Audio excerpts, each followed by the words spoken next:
Thank you so much, Deputy Chair.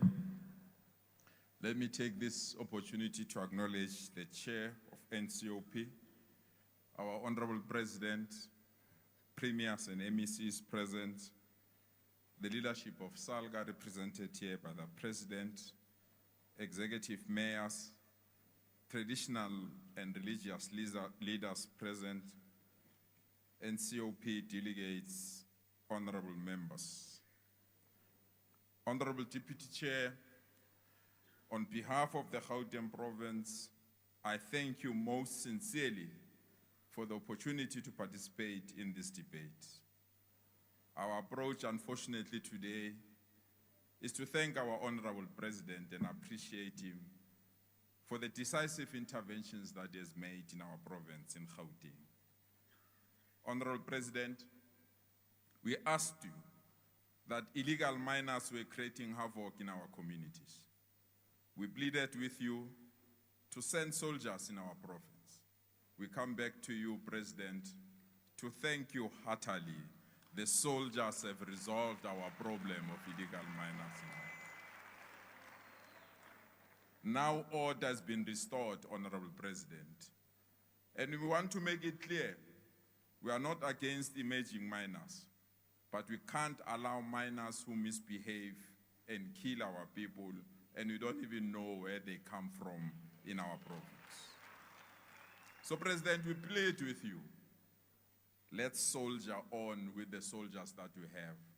There must be no inch of illegal miners being tolerated in our province, because this country belongs to us and will never donate it to any other person who we don't know where they come from. Honorable President, we once more come to you to thank you.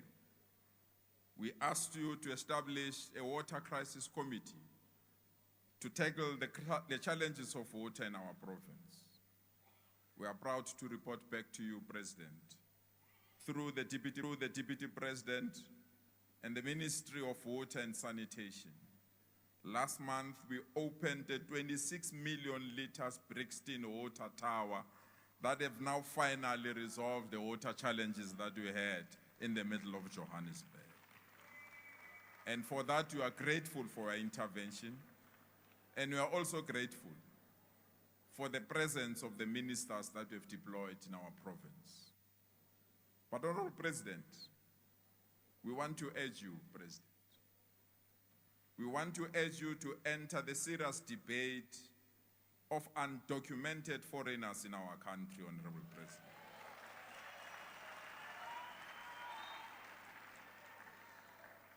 Our cities, Honorable President, have seen unprecedented marches of citizens raising concerns about undocumented immigrants. Ours is to state this clearly, Honorable President. We refuse to be against all foreign citizens, but we agree that undocumented foreigners who entered our country legally must leave our country peacefully.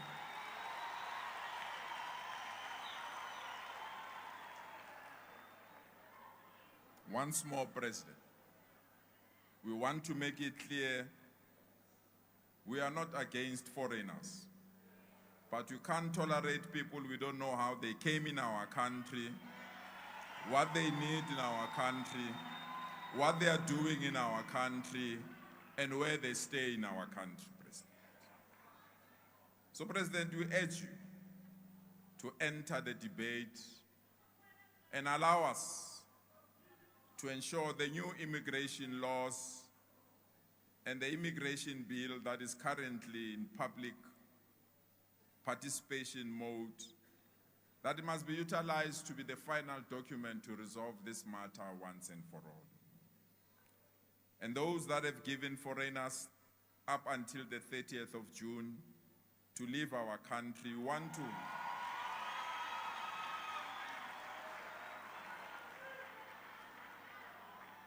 we want to emphasize the point that this must be done orderly and through the processes of the law in our country.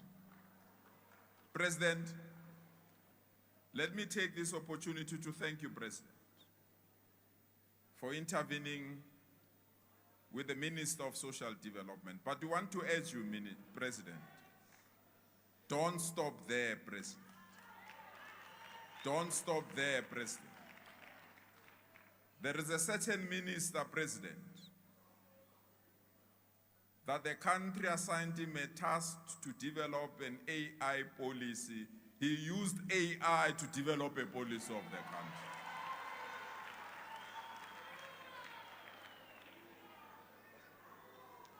Then they have the audacity to come here, Honorable President. There is a member here representing the Democratic Alliance, came here to say, cry the beloved Matlosana. She forgot to say, cry the beloved country where policy is developed through artificial intelligence.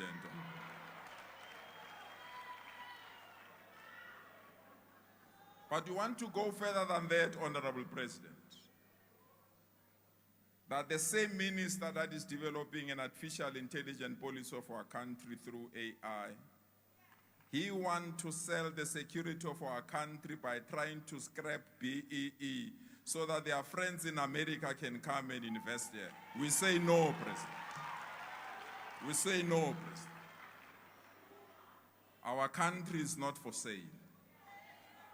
And that the policies of this country will be defended at all costs, whatever it takes, Honorable President. So don't stop there, President. There is another minister in the basic education sector who think that he can allow a company that was established 3 days to get a tender to print books for our children. Must not allow that, President. And we have to be firm against any form of corruption. These are the same people who are saying this government is corrupt. They come to government, instead of assisting us to fight corruption, they do corruption themselves. Will not allow that, President. And they must know we have a president that is decisive. We have a president that can intervene. And we have a president that can fire them if they misbehave, President. President, I want to take this opportunity to wish Bafana Bafana well as they go to the World Cup.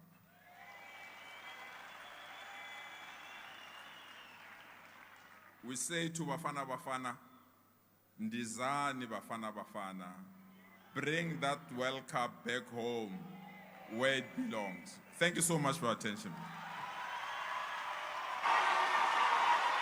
Thank you very much. Thank you. Thank you, honorable members. Could you please return your seats and be silent? I'd like to remind the members of the public that are here that when you applaud during the person's time for speaking, you're actually taking away that honorable member's time to be heard. So I'll encourage you, although you appreciate what the member is saying, but at the same time, do not applaud so loudly that you are taking away that honorable member's time. The next honorable member to participate in the debate is the Honorable Premier from KwaZulu-Natal, the Honorable A.T. Ntuli, who has 10 minutes.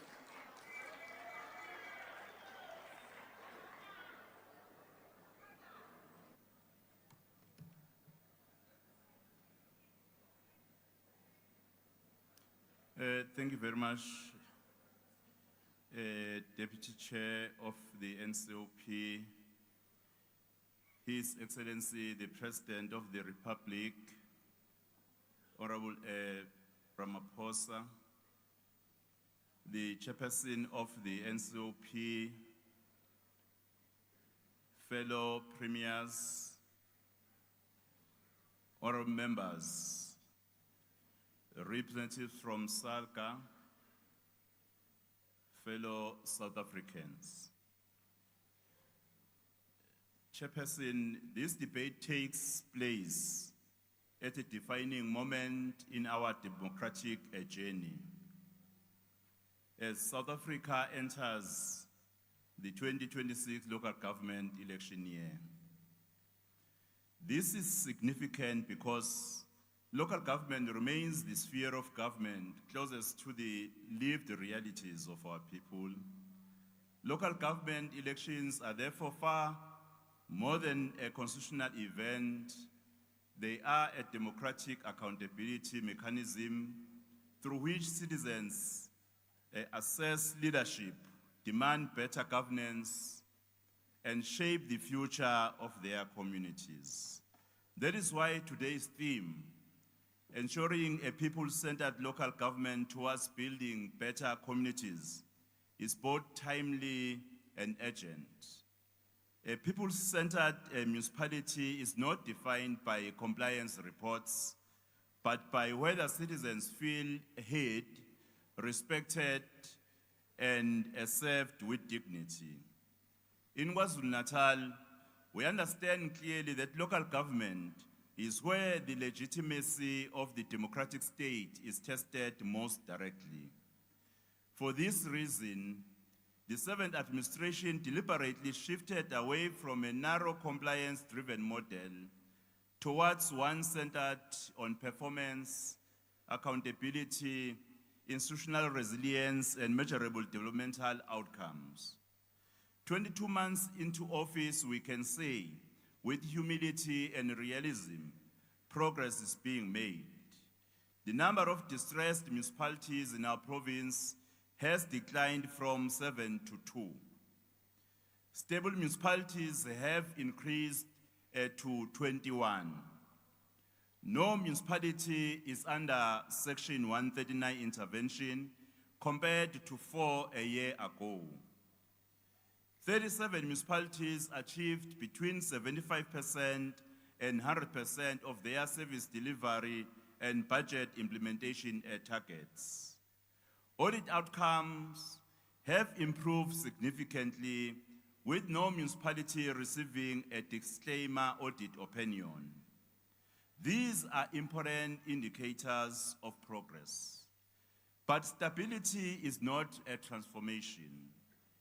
31 municipalities remain at risk, service delivery remains uneven, and public frustration remains real. Citizens judge government not by audit reports, but by lived experience. That is why our reform agenda must be measured not only by governance indicators, but by citizen satisfaction. Honorable members, our progress has been driven by differentiated intervention model. Municipalities face different risks, therefore require different forms of support. Through Section 154 of the Constitution, we have strengthened support where capacity can be rebuilt and intervened decisively where governance failure required stronger action. We have also seen the Presidential eThekwini Working Group enhancing stakeholders' collaboration. And indeed, in eThekwini, there are still challenges, but we have seen a significant, progress in terms of addressing issues in that metro in our province. And we thank His Excellency, the President, for the vision to establish such a strategic partnership to solve the problems in local government. We have also restored executive accountability. We have treated municipal performance not as an administrative issue, but as a strategic governance priority. Together with the Executive Council, we have instituted structured oversight performance platforms where municipalities account for governance failures, audit outcomes, and recovery plans. Just on Wednesday, 13 May, we have engaged 10 municipalities who are the major contributors to the UIFWE with an intention to find areas of support. We also understand that a truly people-centered local government must also be participatory. That is why we have strengthened ward committees, war rooms, revitalized Operation Sukumasake, and deployed municipal rapid response teams. 38 municipalities now have highly functional ward committees. 45 municipalities have operational rapid response teams. We have also deepened the integration of traditional leadership into governance. Approximately 98% of municipalities now have amakhosi participating in executive structures. In KwaZulu-Natal, this is not as symbolic. It is strategic governance rooted in community legitimacy, especially in rural development. However, we must be candid. Financial sustainability remains a major challenge. Weak revenue collection undermines service delivery. Debt owed to ESCOM and water boards continues to strain municipal finances. Water and sanitation infrastructure remains under severe pressure in many municipalities. Capacity shortages, governance instability, and administrative weaknesses persist, but we are responding decisively to all the challenges. We have strengthened financial oversight, introduced mandatory pre-audits and reviews, expanded anti-corruption interventions, including ethical leadership codes and lifestyle audits. And we are professionalizing municipal administration to ensure capable ethical leadership. Honourable members, the future of local government cannot be built by government alone. It requires coordinated partnership, innovation, and long-term reform. Through the district development model, we are strengthening alignment across all spheres of government. Through partnerships with National Treasurer, ESCOM and water boards, we are addressing structural constraints. Through digital monitoring systems and integrated complaints platforms, we are modernizing accountability. And through our secondary cities program, we are repositioning towns as economic growth centers to decentralize development and unlock inclusive growth. In conclusion, Honorable Deputy Chair, the experience of KwaZulu-Natal confirms that the renewal of local government is not simply an administrative task, it is a democratic imperative. The true test of people-centered local government is where municipalities are experienced by citizens as institutions of hope, delivery, accountability, and development. A people-centered municipality listens before communities protest, acts before crises deepen, manages public resources with integrity, and places the dignity of citizens at the center of governance. KwaZulu-Natal remains firmly committed to building municipalities that are capable, ethical, accountable, and responsive. And I must appreciate, on behalf of the people of KwaZulu-Natal, the leadership of His Excellency in our country, leading the GNU, that government is stable, the economy is stable, and hope is instilled in many citizens. Thank you very much, Honorable Deputy Chair. Thank you very much, Honorable Premier Ntuli. The next speaker on the list is a member from the Mkhonto Wesizwe Party, and I'm told that the Honorable Member is not in the House. So we move to the next speaker, and that is the Honorable Mohai from Limpopo, who has 10 minutes.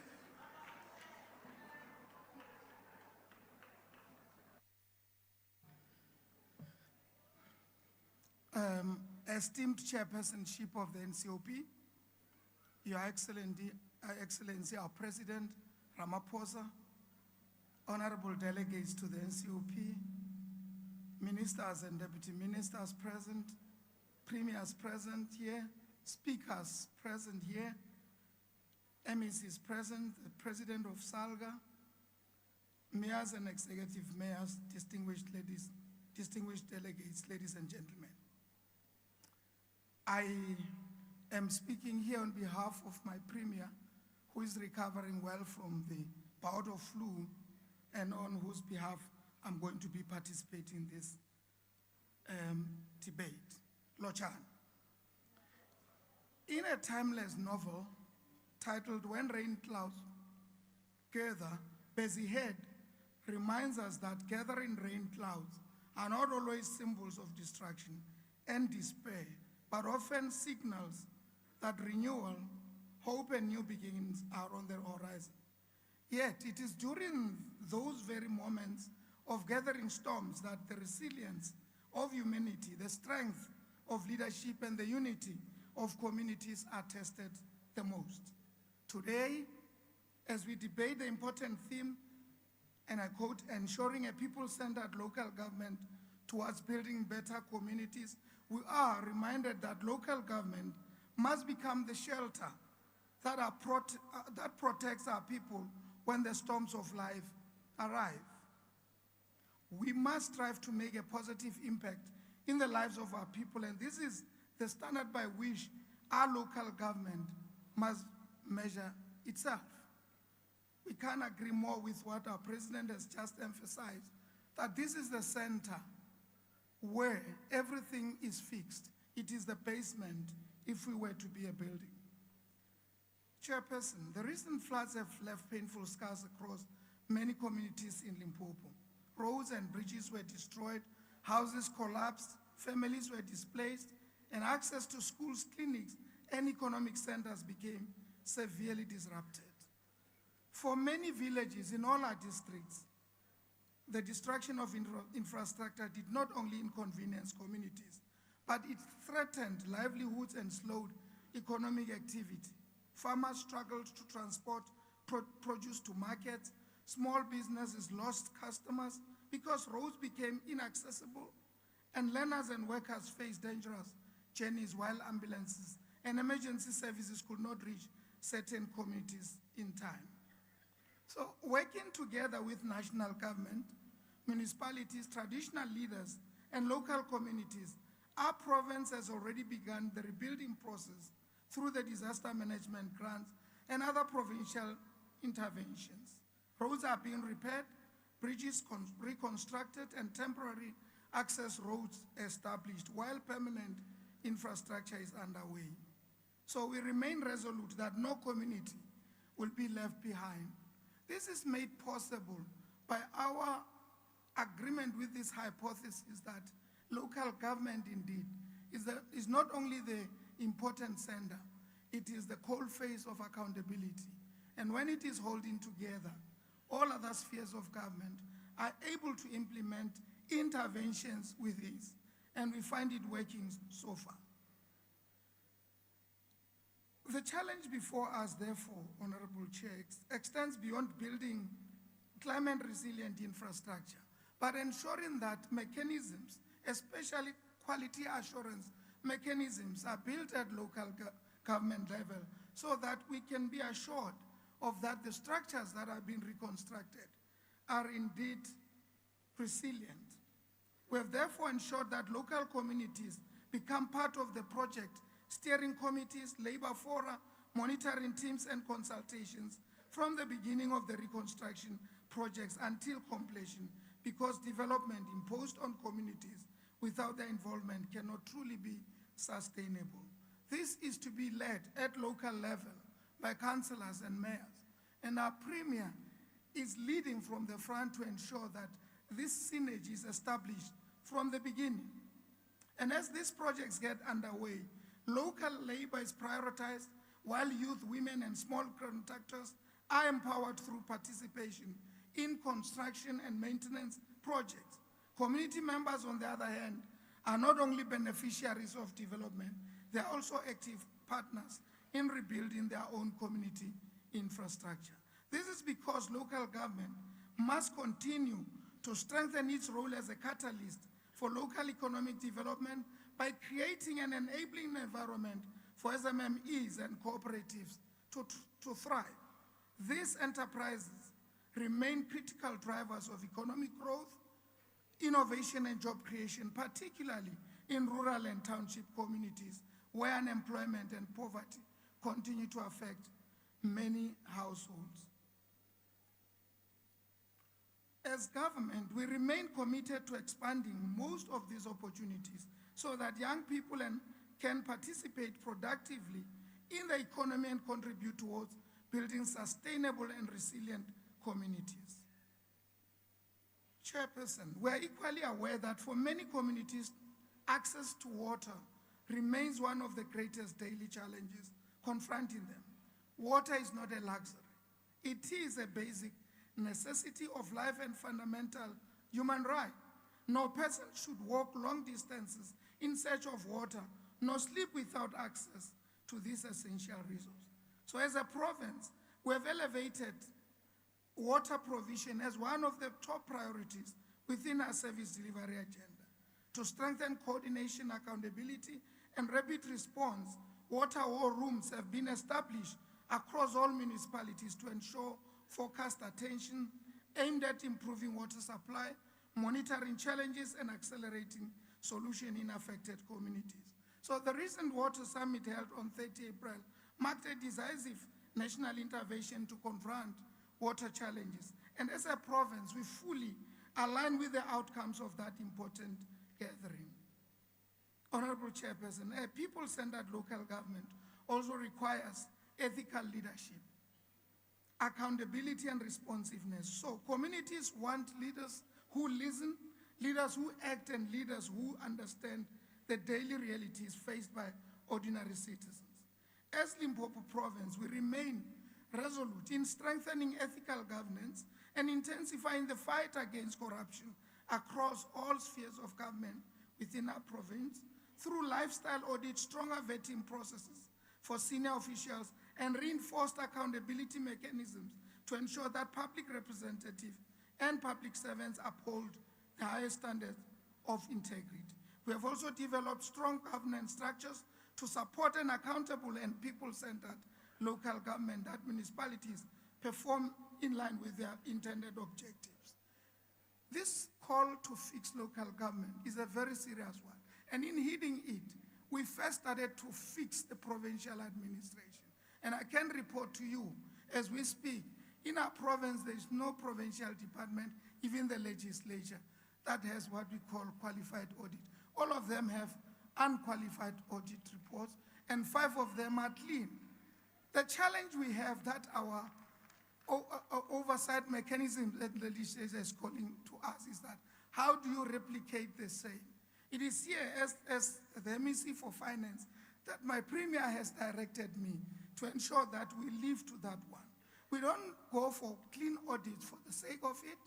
We don't want to have a compliance freak mentality, but to ensure that if financial systems are in place, good governance is in place, you will show that there will be service delivery.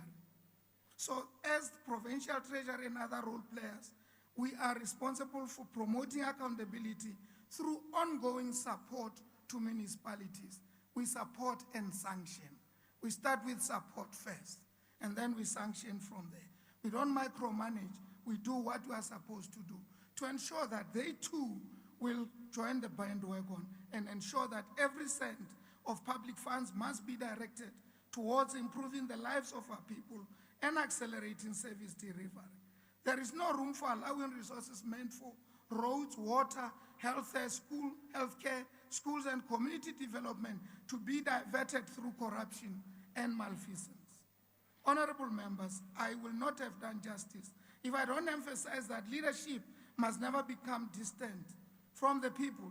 Those entrusted with responsibility as councillors, mayors, and public representatives must remain firmly connected to the communities that elected them. So leaders cannot move away from poor communities and settle comfortably in affluent centers while the people they serve continue to experience hardship without visible leadership and support on the ground. So we take charge to ensure that they retain their addresses in most cases. We therefore reaffirm our commitment to ensuring that local government remains people-centered, developmental, and responsive to community needs through rebuilding all damaged infrastructure, addressing pressing issues affecting our people, empowering our communities, creating opportunities for economic growth and jobs, and building safer, stronger, and more sustainable communities for generations to come. As the rain clouds gather, may they not become symbols of fear and destruction. To honorable premiers that are here, to members of the NCOP, community of Northwest Bukonobo Perima, good day. We gather during the month of May, a month of workers, a month of Africa solidarity, and a month that reminds us of the resilience of ordinary people across our continent. I rise in this debate, Honorable President, mindful that local government remains the sphere where citizens encounter the democratic state mostly directly.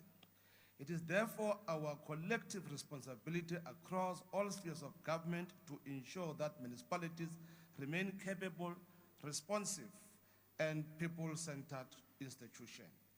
This debate is not only about municipalities, about the future direction of governance, development, and public confidence in a democratic institution as we approach the 2026 local government elections.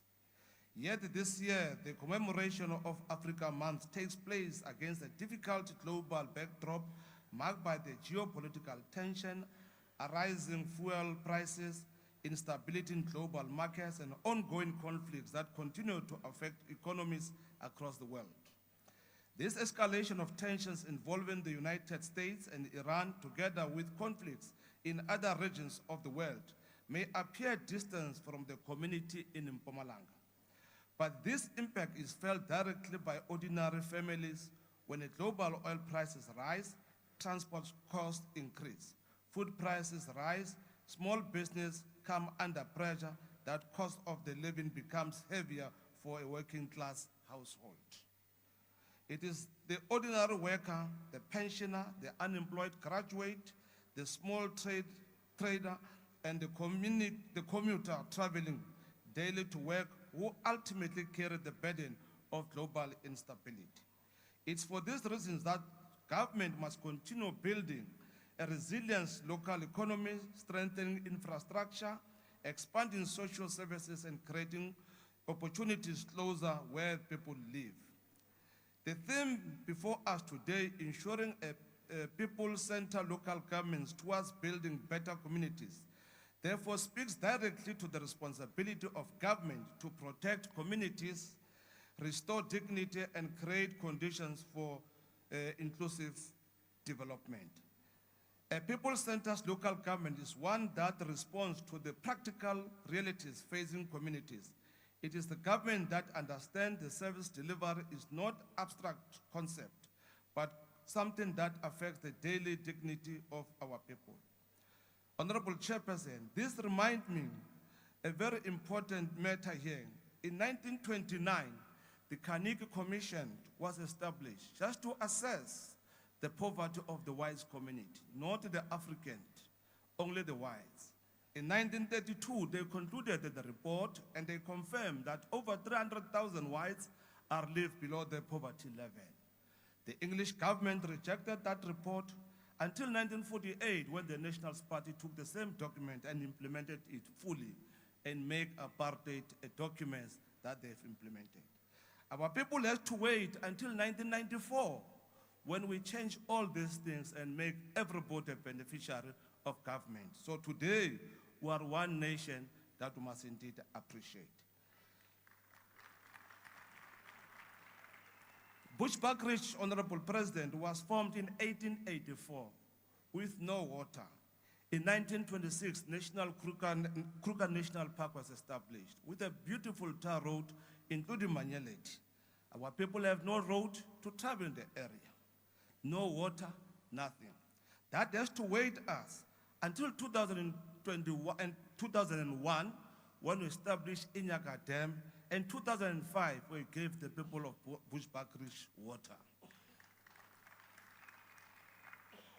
In Mpumalanga, we remain firmly committed to build municipalities that are responsive, developmental, ethical, and capable of improving the everyday lives of our people. Honorable members, despite global uncertainty and economic pressures, Mpumalanga continued to position itself as a province of growth, investment, and opportunity. We heard you very well, Honorable President.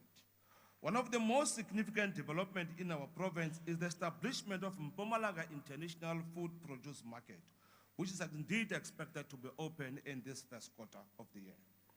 This development will not only strengthen food security and agricultural trade in the province, but is expected to create opportunity of almost 100,000 indirect jobs and 156 permanent jobs after that. For many young people and emerging farmers, this project represents more than infrastructure. It represents access to markets, economic participation, income generation, and a hope for a better future. In further advancing agricultural development, the provincial government has just signed an MOU involving the University of Mpumalanga and the partners from China to establish what we refer to a hybrid rice farming program in the province. This initiative has a potential to create approximately 380,000 jobs opportunities across the agricultural value chain while improving the food production, agricultural innovation, and indeed skills development. This intervention demonstrates that a people-centered government must not only provide services, but also create conditions for community to participate meaningfully in the economic activity. As a province, we believe people given opportunity, they can develop by themselves. Honorable Chairperson, education remains one of the most powerful instruments for breaking the cycle of poverty and inequality. The provincial government therefore remains firmly committed to expand access to quality education. Less than 90% pass come to the end of this year. This progress reflects the dedication of educators, learners, parents, and government working together to build a capable and educated society. Honorable members, people-centered government must also invest in health and well-being of its citizens. During this financial year, government will construct 4 new clinics to improve access primary healthcare services in community. We are also continuing with our program in terms of the major health projects. Lina Malachi Tertiary Hospital remains a priority project, while the Mpungwe Psychiatric Hospital project has almost done and will be start to work in very soon. The Kinyabela District Hospital in Steve Chwete Municipality is completed, operational, improved healthcare access for surrounding communities. Mapulaning Hospital Phase 2 is completed, and we have now started with Phase 3 in Mapulaning. That's in Pushback Ridge, Honorable President, where our people had no services before. They will equally have the healthcare center. Honorable Chairperson, Mpumalanga remains a youthful province. We therefore recognize its importance of sports creation, arts, culture in youth development. And for that reason, 5,000-seater indoor sports arena aimed at promoting indoor sporting codes and creating opportunities for the young talent is already underway. In this financial year, we shall have that. We mean business in the province. More northwest.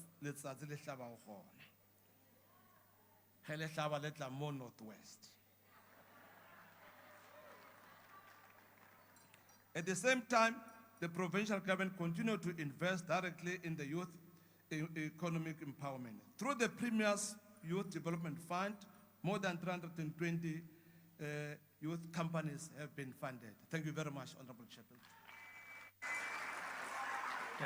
Thank you very much, Honorable Mashilo. The next participant in this important debate is the Honorable Sitole for 15 minutes. Job.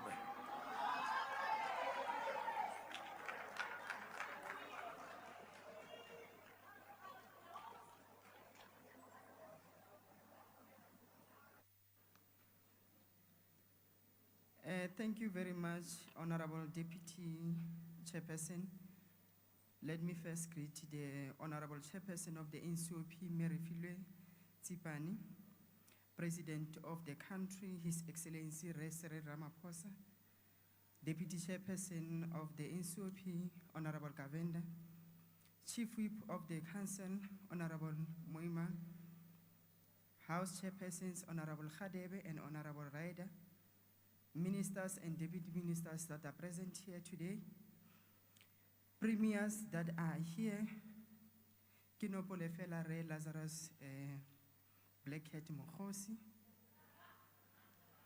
Speaker of Legislature Dr. Mohono, and MECs that are here, Executive Mayors of district and local municipalities, and speakers also of all the municipalities, all councillors and traditional leaders present, most importantly, Baagi, by Dr. KK Dumelang. Over 70 years ago, our people gathered in Kliptown, drafted and adopted the Freedom Charter, which is the foundational document for our struggle against the apartheid system. In that gathering, they declared that people shall govern. One of the most important clauses of the Freedom Charter was that there shall be houses, security and comfort, affirming the people's right to decent housing. As South Africa celebrated years of our democratic constitution, a document anchored on the Freedom Charter, we must reflect and introspect. This constitution was crafted to bring hope, restore dignity, and secure a better life for all South Africans. It further encourages us to improve the quality of life of all citizens and to free the potential of every person.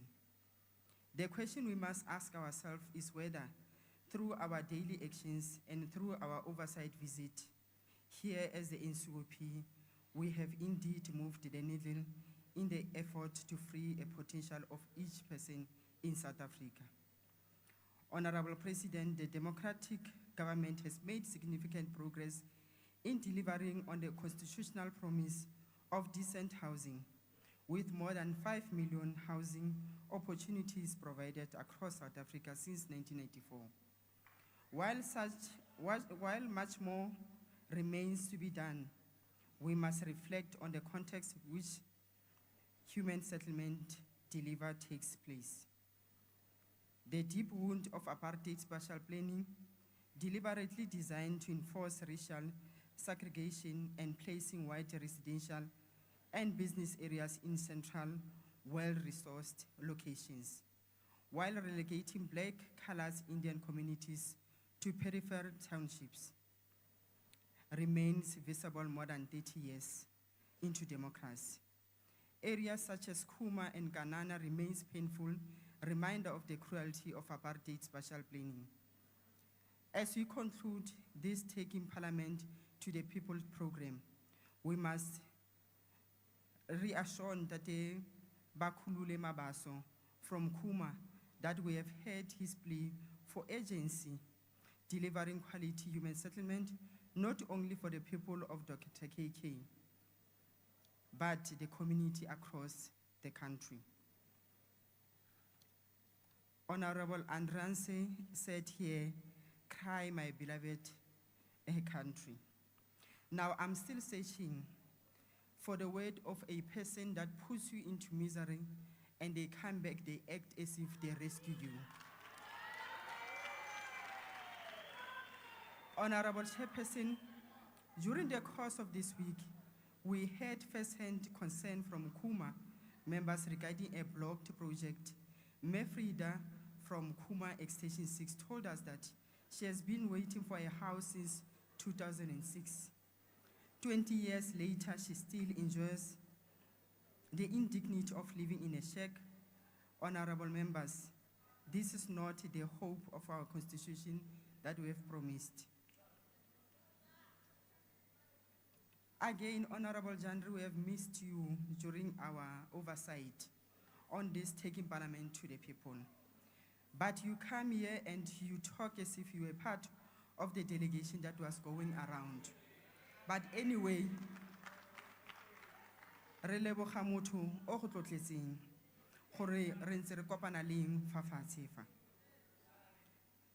mme ke go tshepitse gore go te maraganela a bana ba mpa ga a tsenwe. MEC Molapisi, the commitment made in this August House that the department has reprioritized 80% of its budget this year towards completing blocked houses must not remain merely a promise. It must become a lived reality for our people. NCOP e tla boela kwano mo profenseng ya Bokone Bophirima. Re solofela gore ga re tla bona diphetogo le ditshepiso tse di dirilweng fa gore di a diragala. While we welcome the prioritization of budget to complete block project, it is equally important to ensure effective consequence management against contractors who fail to deliver on their obligation. Honorable President, go na le baagi ba ko Khuma. Baagi ba ko Khuma ba ba tswang ko hostel ya gale e re ba ntshitseng go yone ka 2014. Ra ba isa ko tulong e re bitsa gore ke New Village. Ra re mo go bone re batlile go dula only 6 months. Ba iphitlhela today ba dutse 11 years mo go yone. Me ke seemo se sa tshwanela gore se ka se diragala. E fela re le African National Congress re ntse re ba tshepisa gore re tlile go tla mme ke itumela gore o teng gompieno e bila ra gopotsana le ka yone.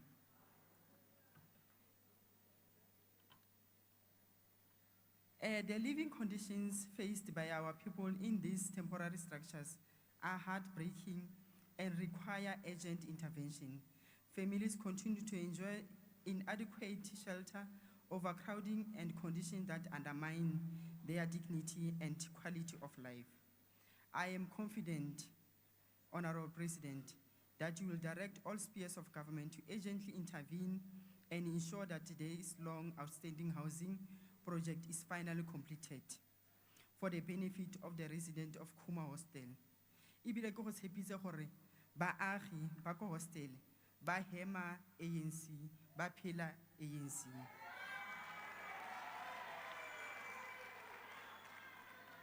It is unacceptable that contractors are allowed to cause undue delays in which in turn lead to escalate project costs without being subjected to appropriate corrective measures and accountable mechanism. A culture of non-performance without consequence undermines service delivery, erodes public trust, and weakens the credibility of government programs. Honorable members, municipalities remain the spheres of government closest to the people and to service delivery. The challenges facing these spheres cannot be overstated, as weakness within the municipality directly affected the quality of life experienced by our communities. The ANC is well aware of all the challenges facing local government, and we have decided that no one of the critical tasks for 2026 is to fix government and improve the basic services.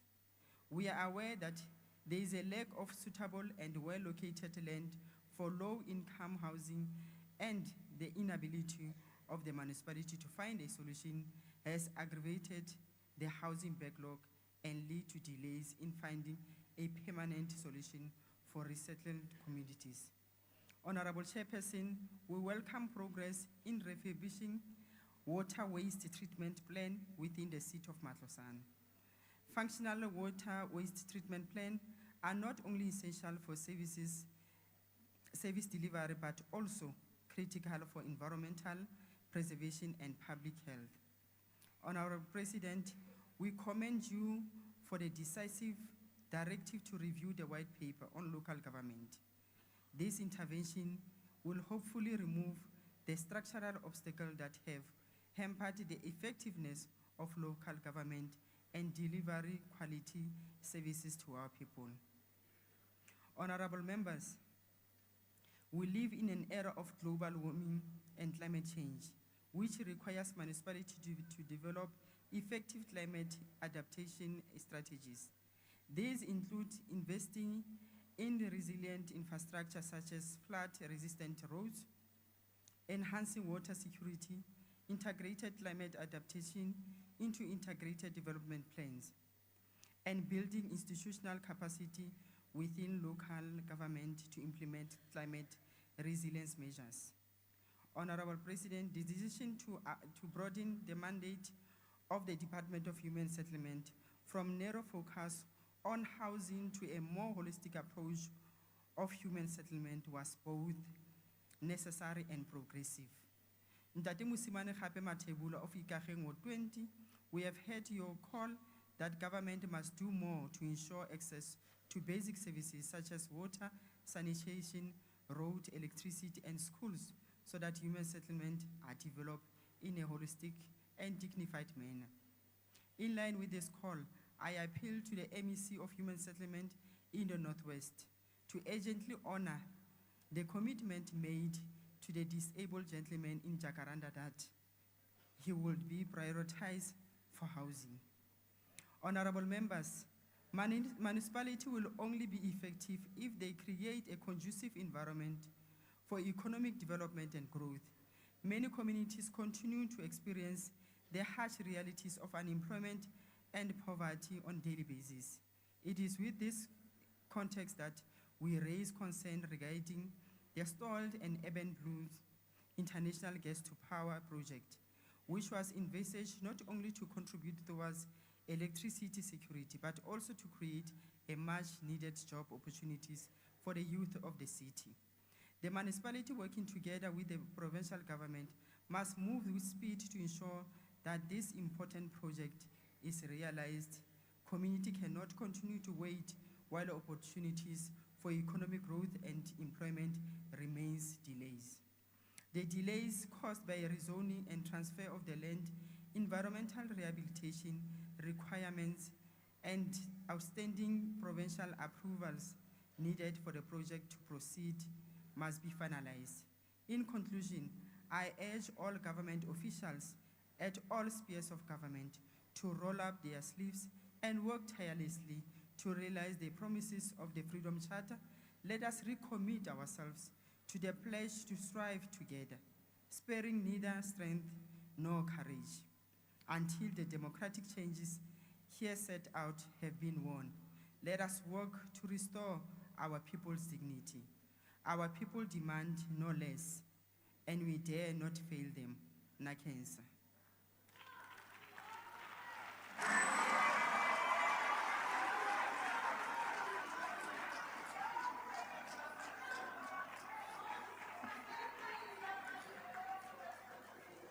Thank you, Honorable Sithole, for your input. The next speaker on the podium is going to be Councillor Stofile, the President of Salga.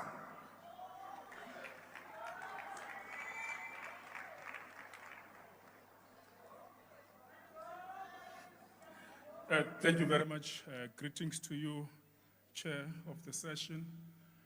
Special greetings to the Chair of the NCOP. The greetings to the President of the Republic or President General of the Joint Forces in the Republic, the Deputy Chair of the NCOP, the parliamentary committees that are present here, and of course, special greetings to the premiers of our province, the MSCs that are present here, the Salga National Executive Committee members, and the Chair of the Northwest Province of Salga.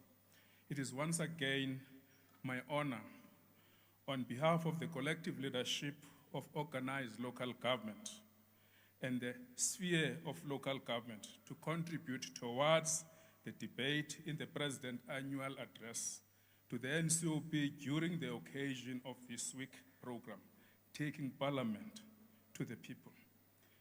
In this beautiful province of Northwest, which is rich with an endowments, but poor that those endowments do not benefit them, the populates of this area. As we gathered here today, we continue to witness the scale of the threat posed by the climate change and the impact that it has on the lives of our communities. The extensive wildfire a few months back and now severe storms are all confirmation of the threat posed by climate change. As the collective of local government at local and national and provincial level, it requires to work together. We must give greater consideration to combating climate change and fundamental change our perspective approach with regard to planning of the climate change. We must reaffirm our call for greater collective climate action. Our thoughts are with our people in the province of the Western Cape, Eastern Cape, Northern Cape, and most recently in the Northwest province. Disasters such as severe flooding, droughts, and wildfires severely cripple municipalities by destroying essential infrastructure, depleting financial reserves, and disrupting basic service delivery. These events strained local budgets, forces emergency redeployment of staff, and trigger systemic challenges that take years to repair. It is during these moments that we must acknowledge, respect, and reject any notion that there is a general lack of appreciation from municipal officials and councillors. While many officials and councillors work diligently, often in difficult conditions, the public perception is frequently overshadowed by systemic failures.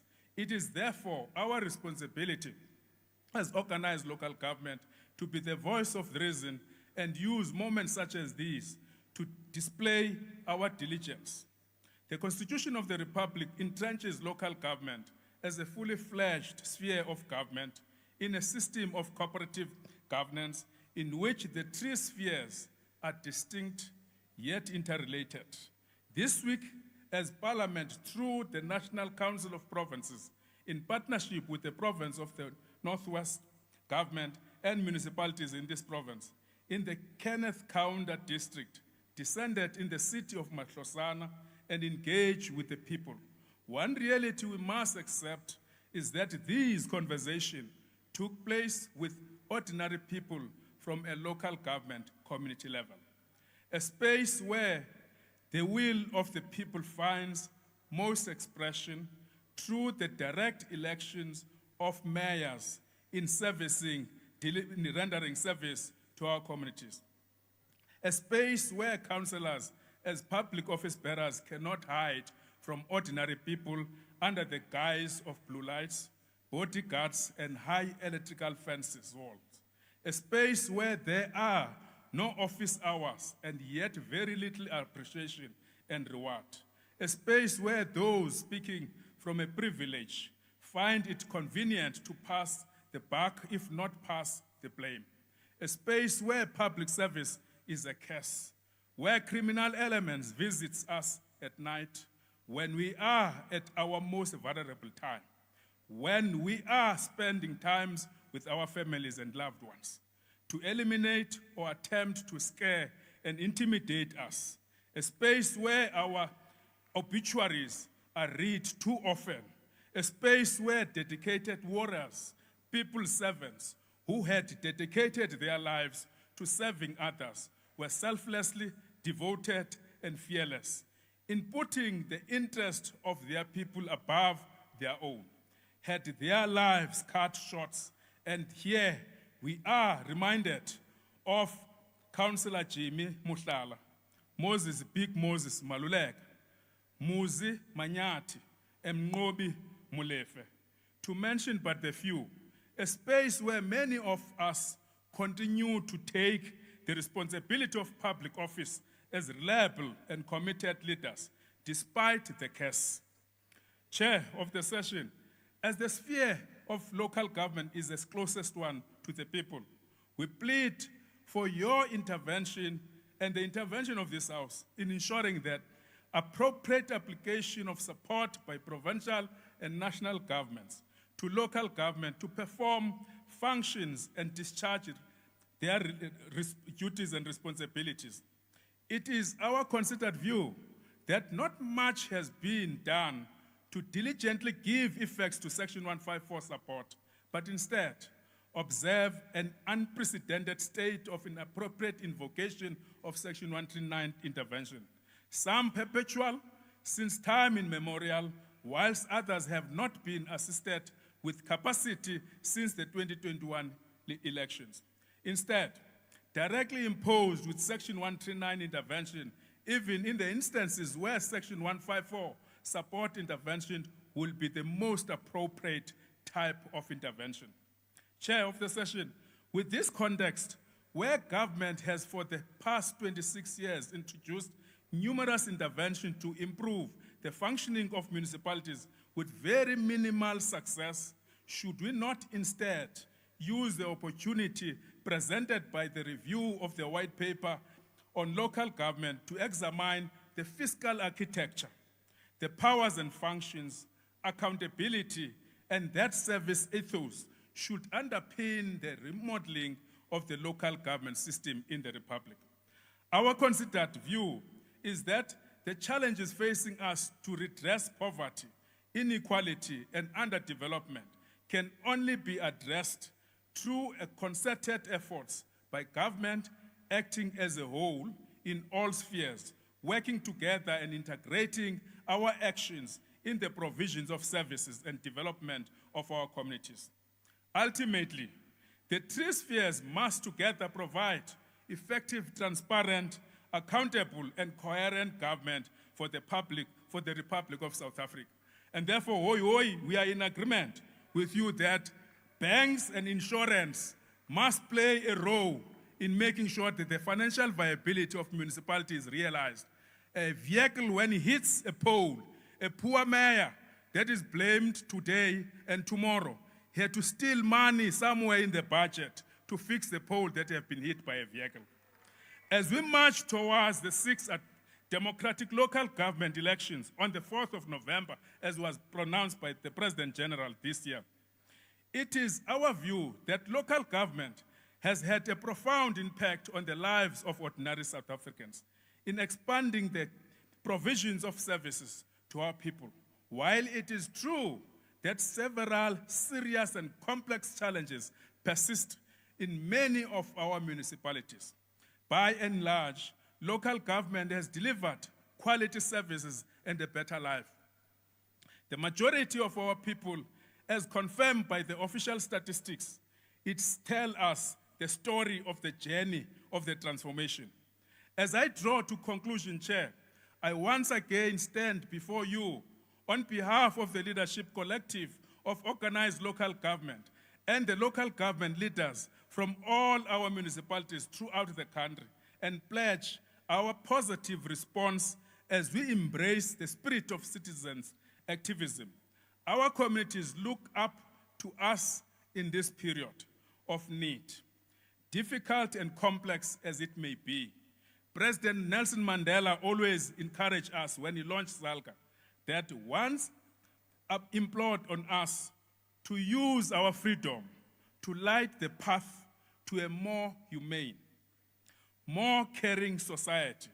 He demanded that we lift our sights far into horizon, that we use our voices to proclaim our freedom. Close quote. In turn, our history taught us that we need to be courageous and resilient, that we embrace the challenges, that we be strong, that we be confident, that we be humbled, that we be patient and focus to the ball.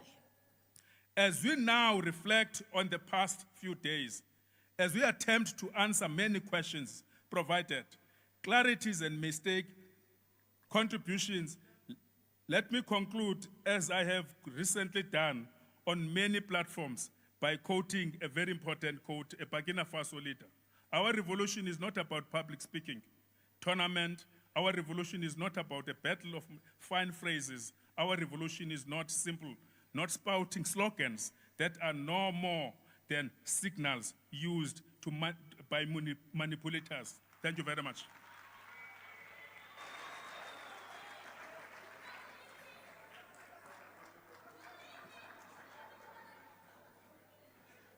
Thank you, Councillor Stofile, for your input.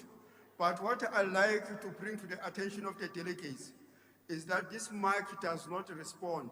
It does not work when that mic is on, not with the speaker on the podium.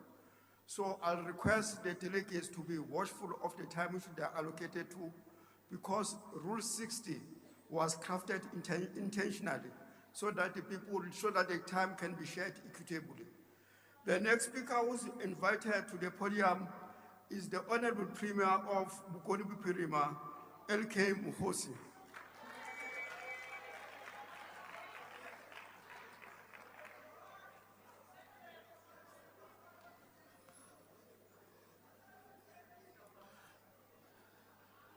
Thank you very much, Chair of the session. The Chairperson of the National Council of Provinces, Mary Filwe Tsweni, Deputy Chair of the National Council of Provinces, Honorable Les Govender, His Excellency President Cyril Ramaphosa, the Speaker of the Northwest Provincial Legislature, Dr.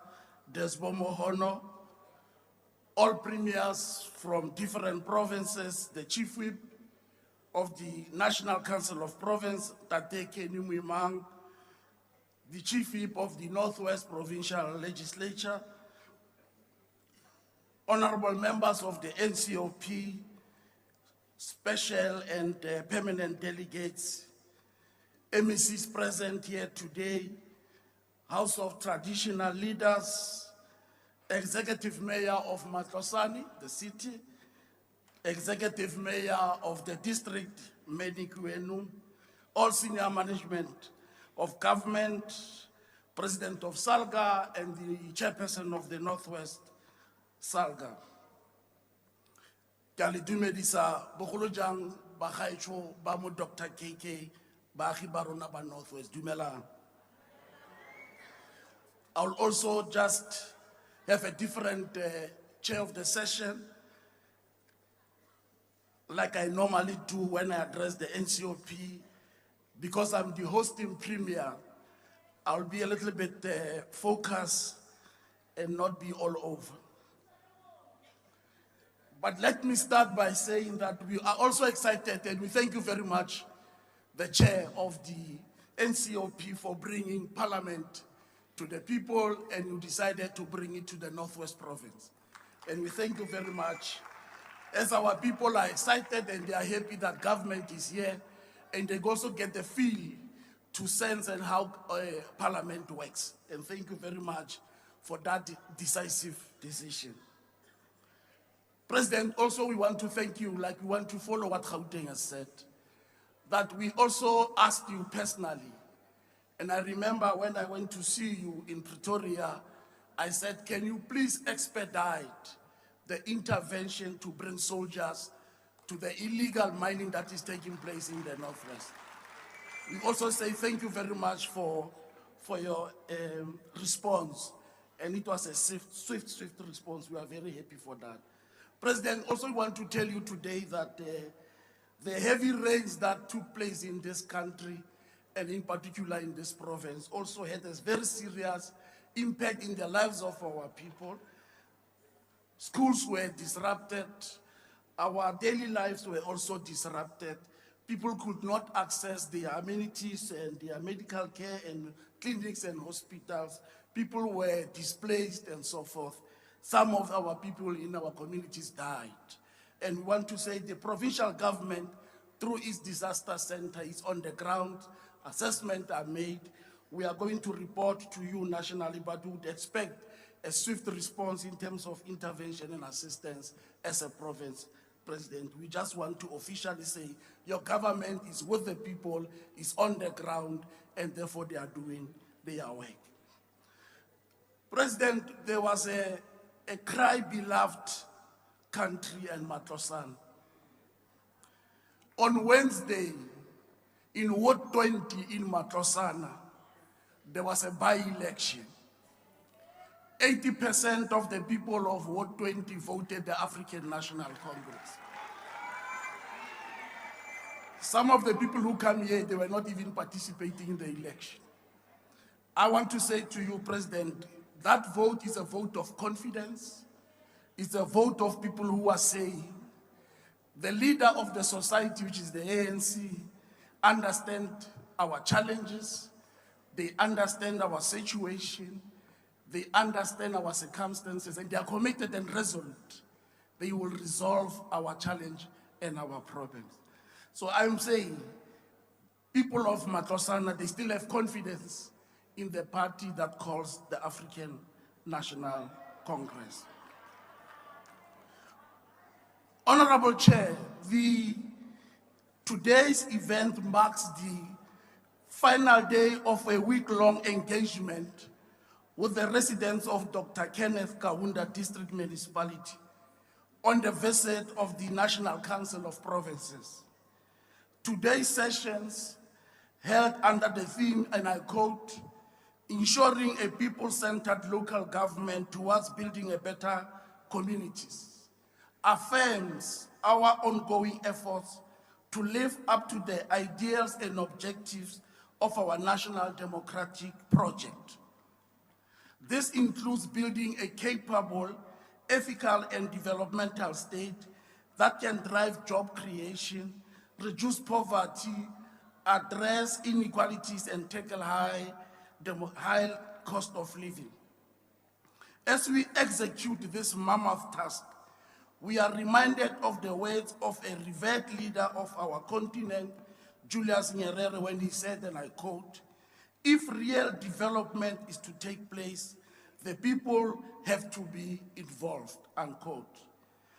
This assertion by Nyerere is given impetus by the preamble of our Constitution, which impresses upon us to prioritize the dignity of our people by improving their quality of life through building better communities. Bagaetsho, we have heard your cries, Bagaetsho ba rona ba mo Matlosane in particular. We have heard your concerns and your proposed solutions. We understand your frustrations, and we are hard at work to turn the tide against a litany of challenges raised during the entire week. In bolstering these efforts, particularly in bringing about administrative stability and sound financial management in Matlosana, we have recently implemented Section 139, subsection 5 and A of the Constitution through the deployment of a provincial executive representative to assist with a financial recovery plan. Amongst others, we are focused on the enhancement of the revenue collection.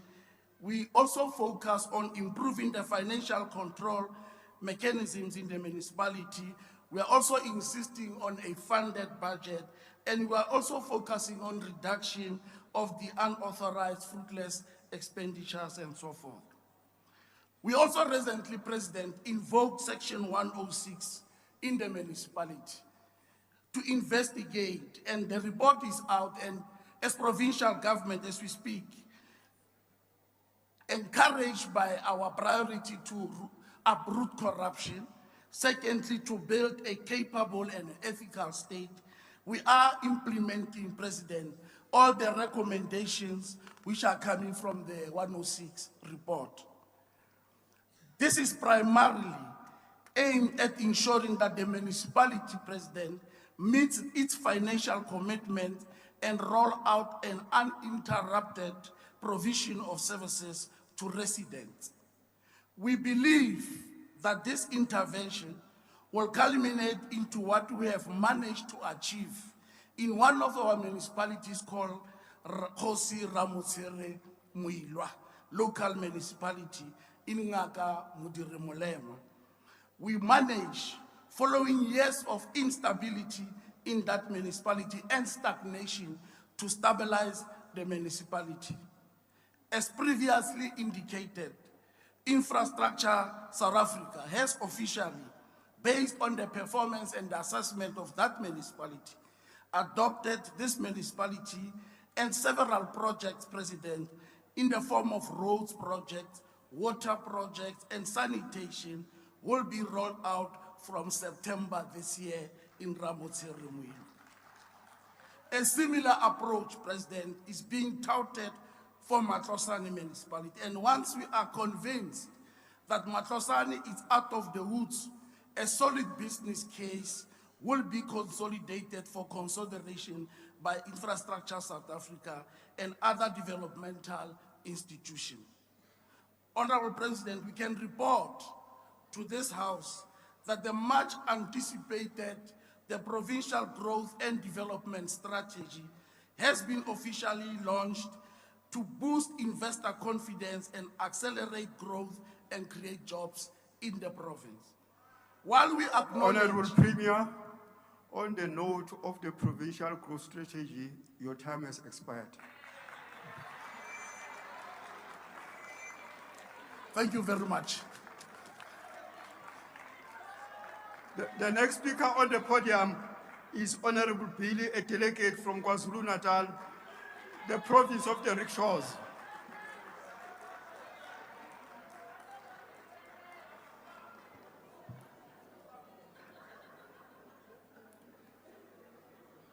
The Honorable House Chair, Honorable President, honorable members, and fellow South Africans. This week, as we bring Parliament to the people of the Northwest, we have not just heard statistics and presentations. We heard the pain, the frustration, and disappointment of ordinary South Africans who feel abandoned by the very government that promised them dignity and a better life. Residents told us about transformers that burn every time it rains, leaving communities without electricity for weeks. Mothers cannot cook, children cannot study, small businesses cannot survive. We heard about cable theft that has become so common that darkness itself has become normal. Communities live without functioning streetlights, while crime continues to rise and municipalities fail to respond. We heard about informal settlements growing faster than municipalities can manage, while illegal electricity connections continue placing enormous pressure on collapsing infrastructure. We heard from young people in Matlosana who are not asking for handouts. They are asking for skills, for jobs and opportunities. They want a mining school in one of the country's biggest mining regions so they can participate meaningfully in the economy instead of sitting unemployed while politicians make empty promises. But perhaps most heartbreaking of all, Mr. President, is that we witnessed a government that has simply stopped caring.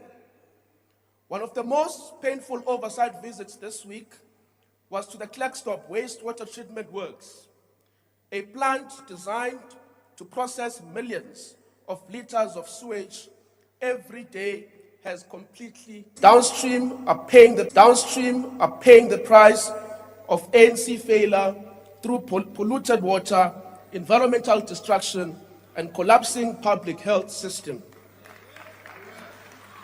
Honorable President, this is not governance, this is neglect.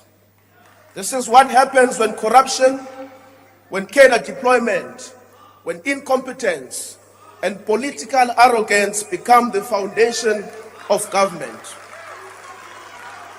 Mr. President, we also visited health facilities where another crisis is unfolding. The Health Oversight Group found clinics terrorized by illegal taverns and ship-ins operating nearby. At Kanana Clinic, the situation is so severe that the clinic building itself has bullet holes from violence linked to tavern operating right next door. Imagine that, Mr. President. Patients seeking health care in a building marked by gunfire. Health workers are expected to serve communities while operating under intimidation and danger. And the law is very clear.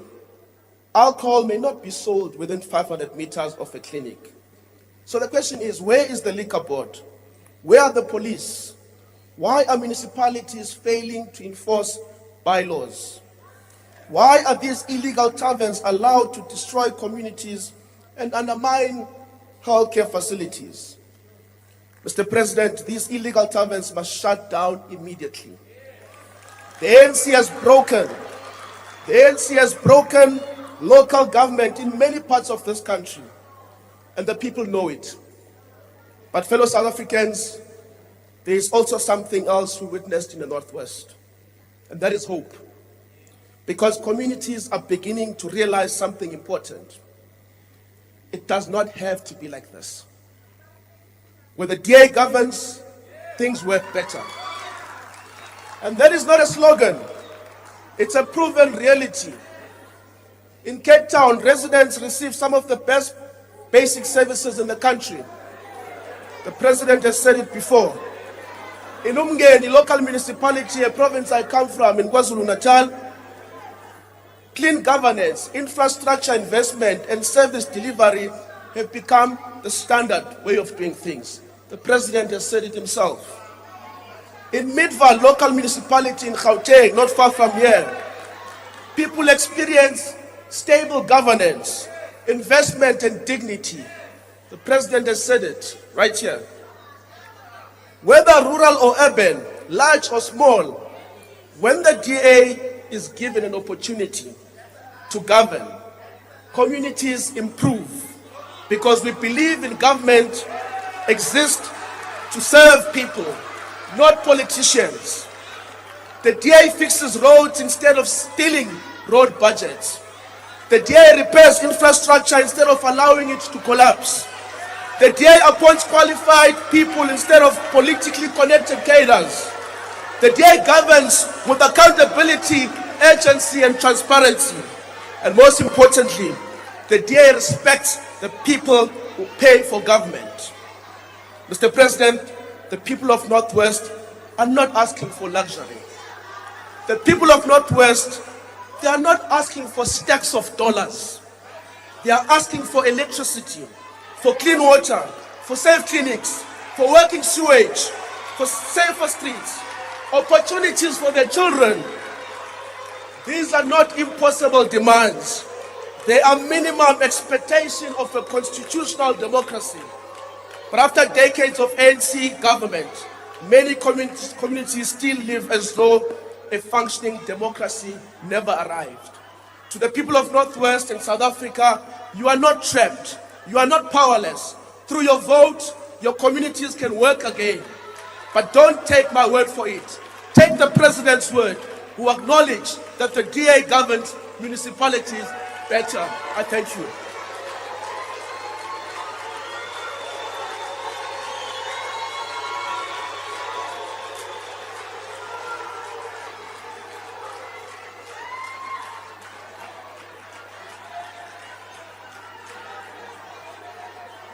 All right, can the House be in order, please? We are running behind schedule. The House is running behind schedule. The next speaker on the podium is going to be Honorable Farmer from the Western Cape.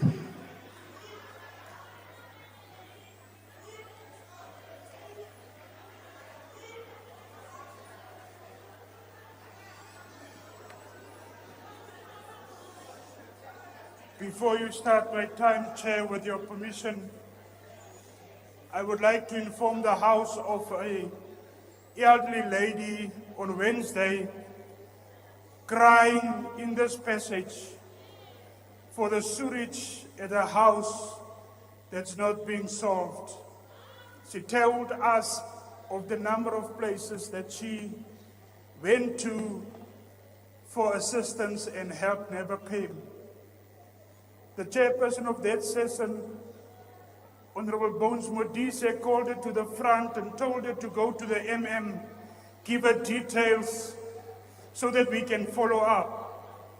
Mr. President, last night we received pictures of brand new sewage being installed at that lady's house. This is the difference that taking Parliament to the people can produce. Thank you, Chairperson. Honorable Chairperson, Honorable President, honorable members, but most of all, honorable people of this beautiful province. It's a shame that the DA must use a brilliant young man to lie. If you talk about sewage running down the streets, I can take you to Wallisdene in Cape Town. I can take you to Philippi in Cape Town. This beautiful run province of the Western Cape needs to be put under administration because of the failure of building houses for their people. Close to R1 billion has been sent back to national government for not delivering houses. We are gathered here today not just to discuss logistics, but to discuss dignity. In 1994, a promise was made to the people of this country, a promise of a better life, of functional, accessible, and dignified services. Today, over 30 years into our democracy, we must be honest. For too many of our citizens, that promise remains unfulfilled. We see it in the protests, we hear it in the complaints, and we feel it when basic infrastructure fails. The problem isn't just a lack of resources, it's a crisis of attitude. It is a shift from the servant leadership model of Phala Phala toward an inward-looking bureaucratic culture. Today I call for a radical, immediate change in mindset from each and every public servant. Too often citizens are treated as a nuisance rather than the reason for our employment. We have witnessed a disconnection between the political administrative interface, where officials at the coalface feel disempowered or unmotivated to serve. Changing the attitude means moving away from "I am doing you a favor" to "it is my duty to assist." It means eliminating the silo mentality where departments fail to communicate and replacing it with an integrated, collaborative approach to solving problems like water leaks, potholes, and power failures. A professionalized, ethical, and capable state cannot exist without a public service that takes pride in its work. We must change from a culture of apathy to a culture of empathy. We must move from being bureaucrats to being change makers. Service delivery is the cornerstone of our social contract. When it fails, social cohesion breaks down. When it succeeds, democracy thrives. Let us rebuild trust. One interaction, one service complaint, one repaired pipe at a time. Let us stop working for the government and start working for the people. Mr. President, Munibaizani, salute.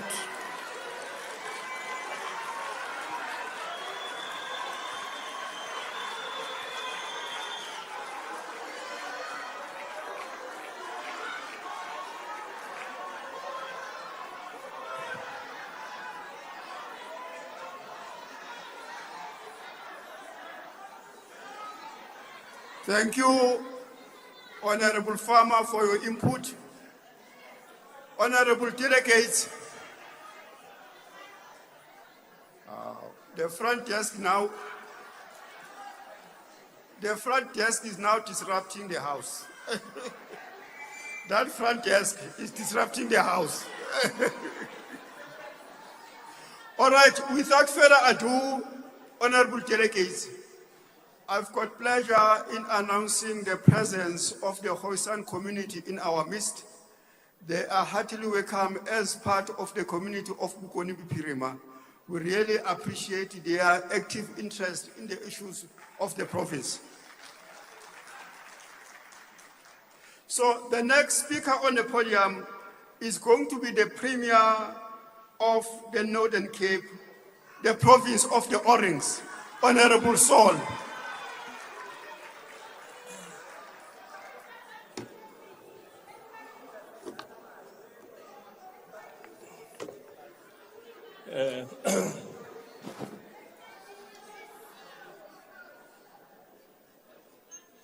Thank you very much, Honorable Speaker of the session. Let me take this opportunity to greet the National Chair of the Council of Provinces, Honorable Refilwe Tsipane, and let me also greet His Excellency, President Cyril Ramaphosa. I saw other premiers were bragging about winning by-elections. I thought it would be amiss of me if I don't do the same.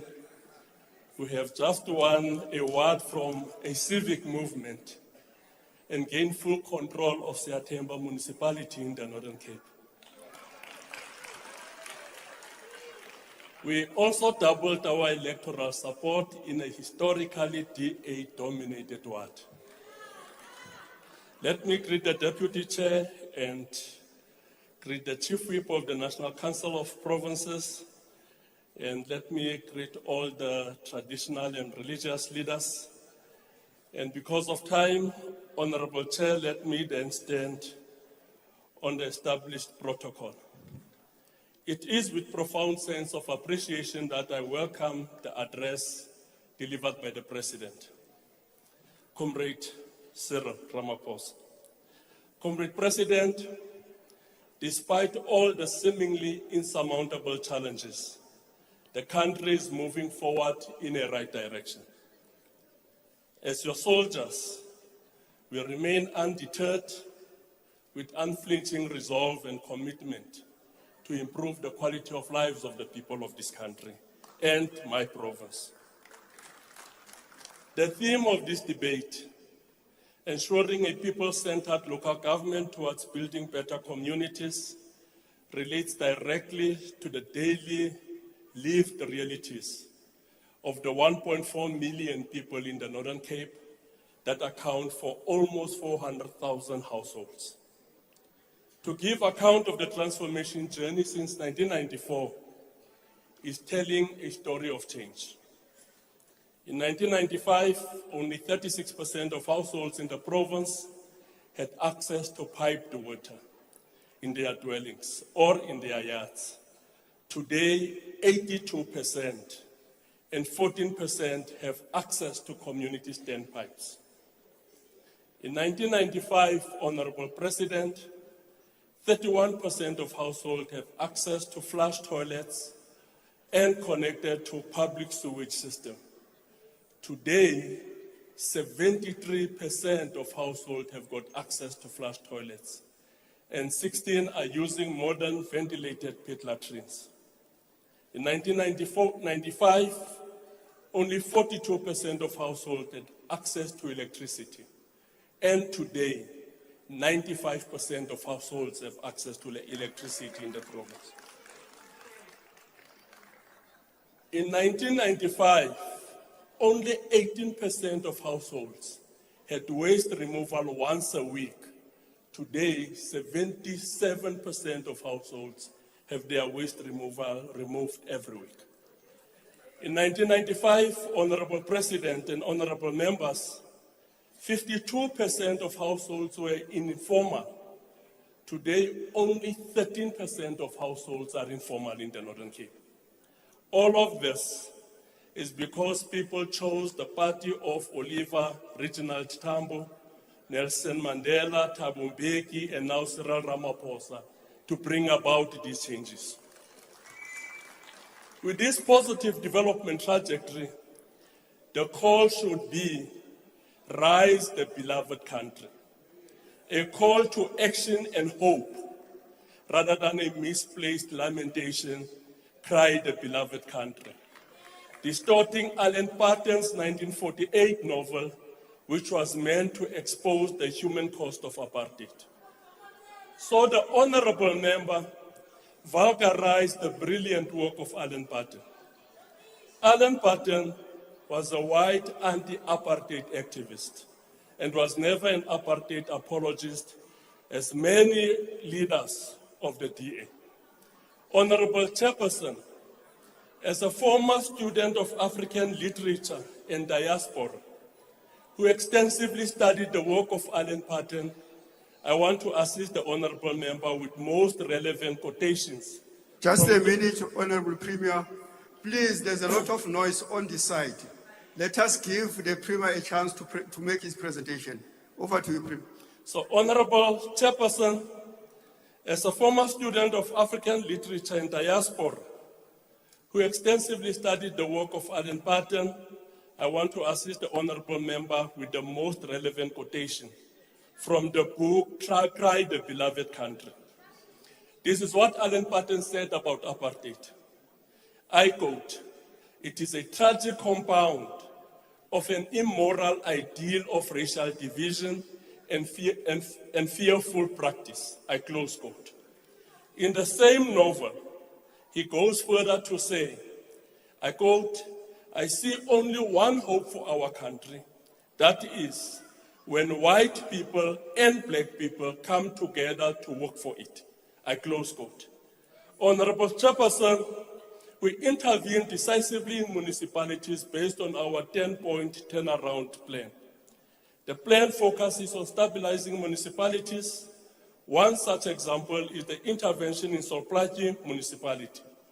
The Section 139 intervention is directed at restoring administrative stability, strengthening governance system, improving infrastructure maintenance, and rebuilding public confidence in the municipality.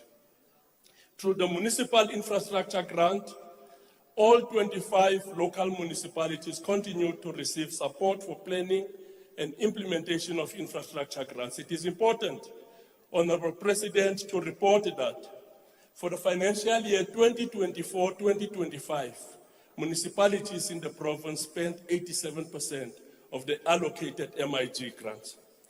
And for 2025-2026 financial year, 522 million rand has been allocated, which is an increased figure, particularly to 6 municipalities in the province. By now, 65% of these have been spent, and our goal is to achieve 100% expenditure this financial year. There will undoubtedly be consequences for any municipality that fails to spend 100% of its MIG allocation. In addition, the province also secured substantial support through the budget facility for infrastructure program, where 2.5 billion was approved for bulk water infrastructure in Solplaatje municipality. Comrade President, we highly appreciate this intervention. Currently, there are 9 projects which are being implemented in Solplaatje municipality. Honorable Chair, we are intensifying our efforts to ensure water security and adequate sanitation for all our communities. During the 2025-26 financial year, investment in water and sanitation infrastructure in the Northern Cape amounted to approximately 1.27 billion, with 9 projects completed across the province benefiting more than 21,800 households. Conditional grant allocation for the coming financial year include 385 million from the Water Services Infrastructure Grant and 874 million through the Regional Bulk Infrastructure Grant.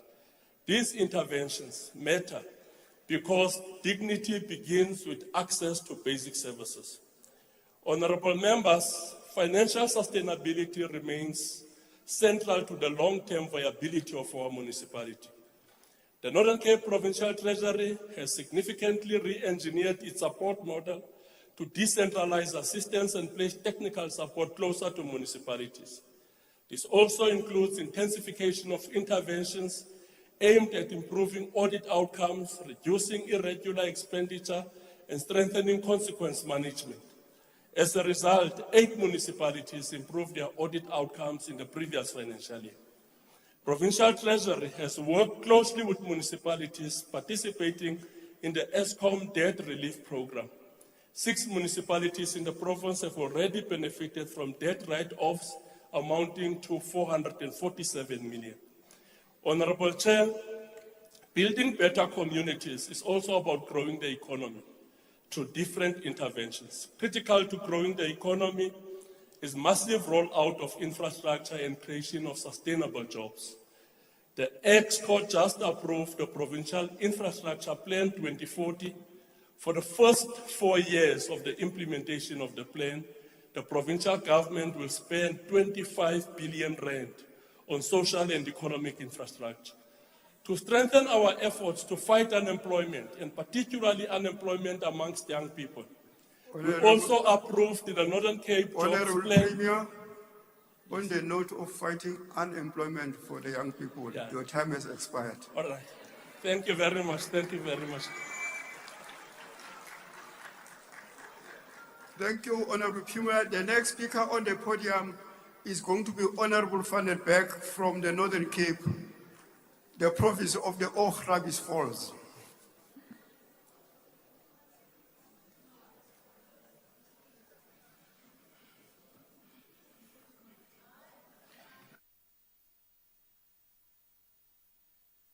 You have muted yourself.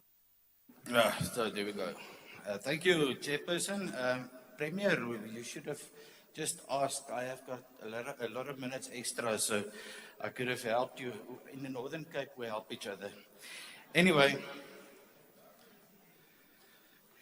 Chairperson, Honorable President, colleagues and citizens, during our oversight visit to the Kosh area this week, we wanted to ensure that local government is truly people-centered.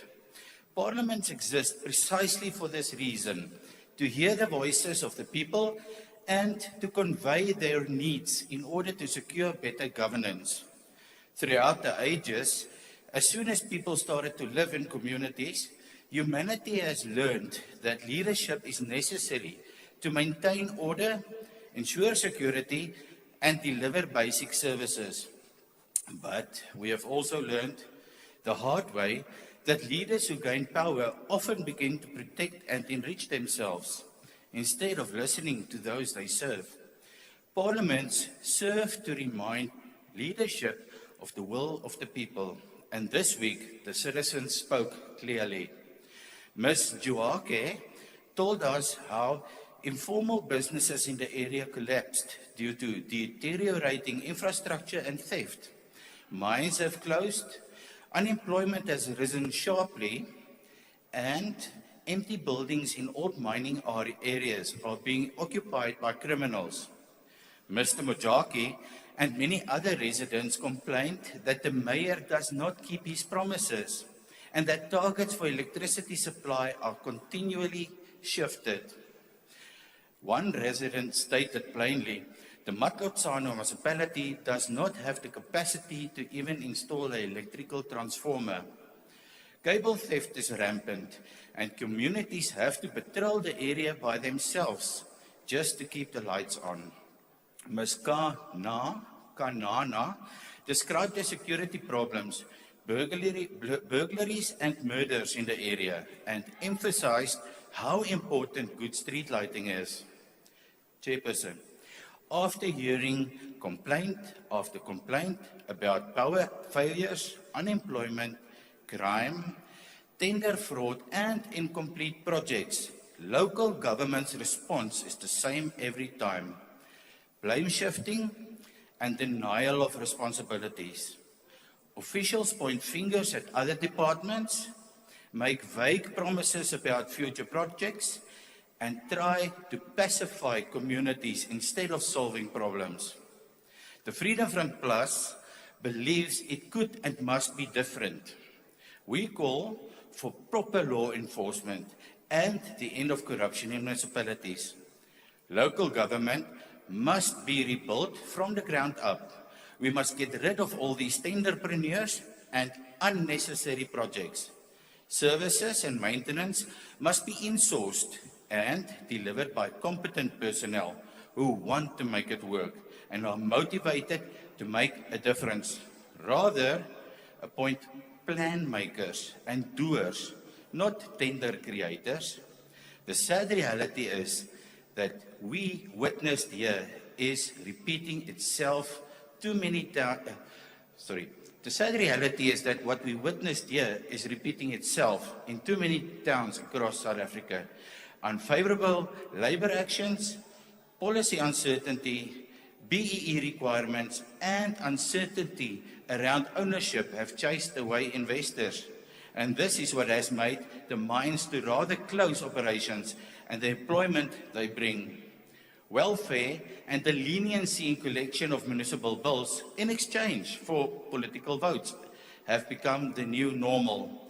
Citizens who came to speak to us are good, informed people who know their rights and they can articulate their issues well. Continue to raise your voices. Be active citizens and make sure your voices are heard at the ballot box on 4 November. Appoint a local government that serves you and cut out the self-serving fat cats. Only you can make the change. Thank you. Thank you, Honorable Van den Berg. The next speaker on the podium is Honorable Peter from Eastern Cape, Home of Legends.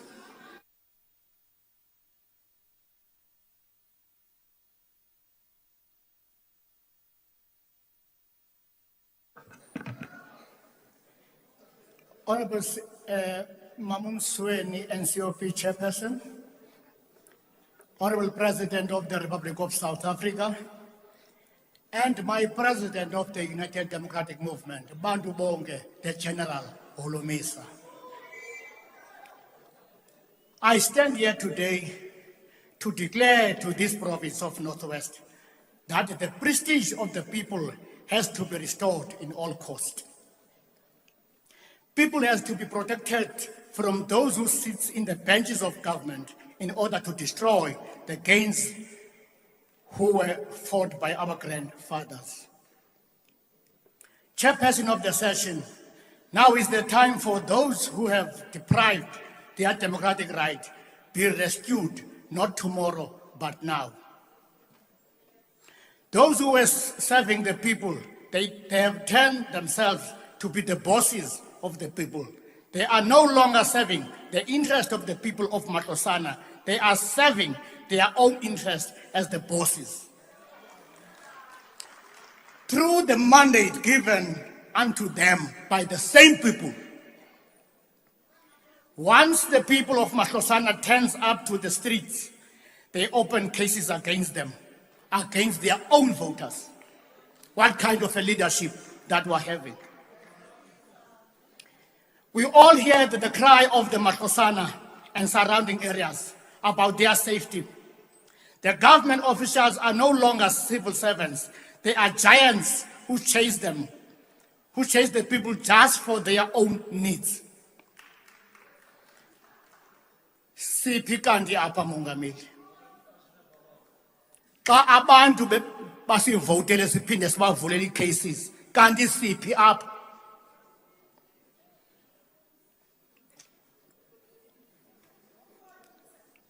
Sewer spillages, potholes, izindlela mongameli azikho. Uhambe kwi-potholes ngokubusiza apha mongameli. Wena uqala okanye bakuhambise kwindlela ezizodwa. What does that mean, President? President, kukumama apha ebe ne-sewerage endlini yakhe. Ulungiselelwe namhlanje kuba sikhona. For 5 years, la mama unukusela isiwa. Siphi kanti mongameli?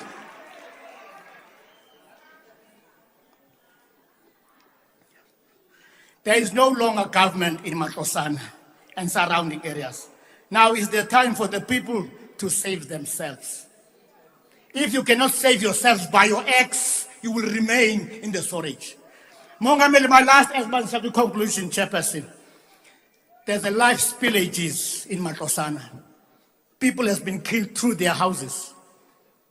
People has been killed because they can't say nothing by the same officials whom they serve. Same officials are criminal. The state has been conquered by the criminals. Kansi ekugqibeni Mongameli. Mongameli siyakucela uzukuyokroba eBhayi phaya. Kukho indawo eyakhiwayo pha Mongameli. Mangiqale kule ndawo phambi nifike phaya eBhayi. Mongameli, there's a tendency here. When the government do good, some of the members, they claim that the NC has done the best. Then when the government do bad, some of your members, President, they said the government of the GNU has done bad. Mongameli, if unoya paye pai, Kukwindau Pa has been built, beautiful houses. Enye Yozandau is my ward, Ward 41. That's my ward. There's a nice houses there. But aban balapo zange bafumana as the title deeds. Zabasmane Mongameli. You build beautiful houses, but where is the title deeds? Siyamcela Mongameli khawuyojonga pha. Okokugqibela khawuyosave umeya waseBhayi. Uyachabalala Mongameli. Itown yethu, itown yaseNigeria. Itown yaseSomalia. Awunawungena ecoastini. Akusekho umuntu omnyama. Ndiyabonga Mongameli.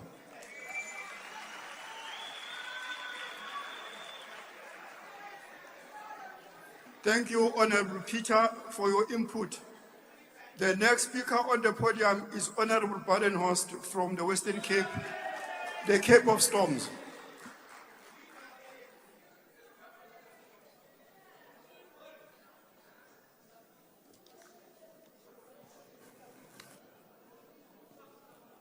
House Chairperson, Mr. President, fellow South Africans, honorable members, Ndumelang.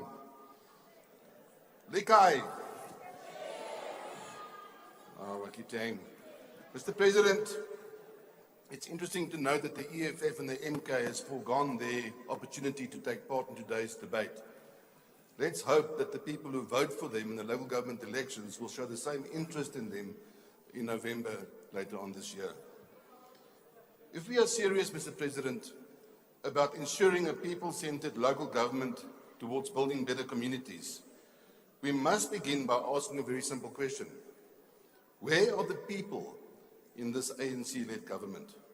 Because across South Africa, wherever the ANC rules, and especially here in the Northwest, communities are not experiencing a people-centered state. They're experiencing collapsing municipalities, sewage in the streets, broken roads, water shortages, corruption, care deployment, and political elites who have become disconnected from ordinary citizens. The people of Matlosana do not need slogans anymore. They need a functioning government.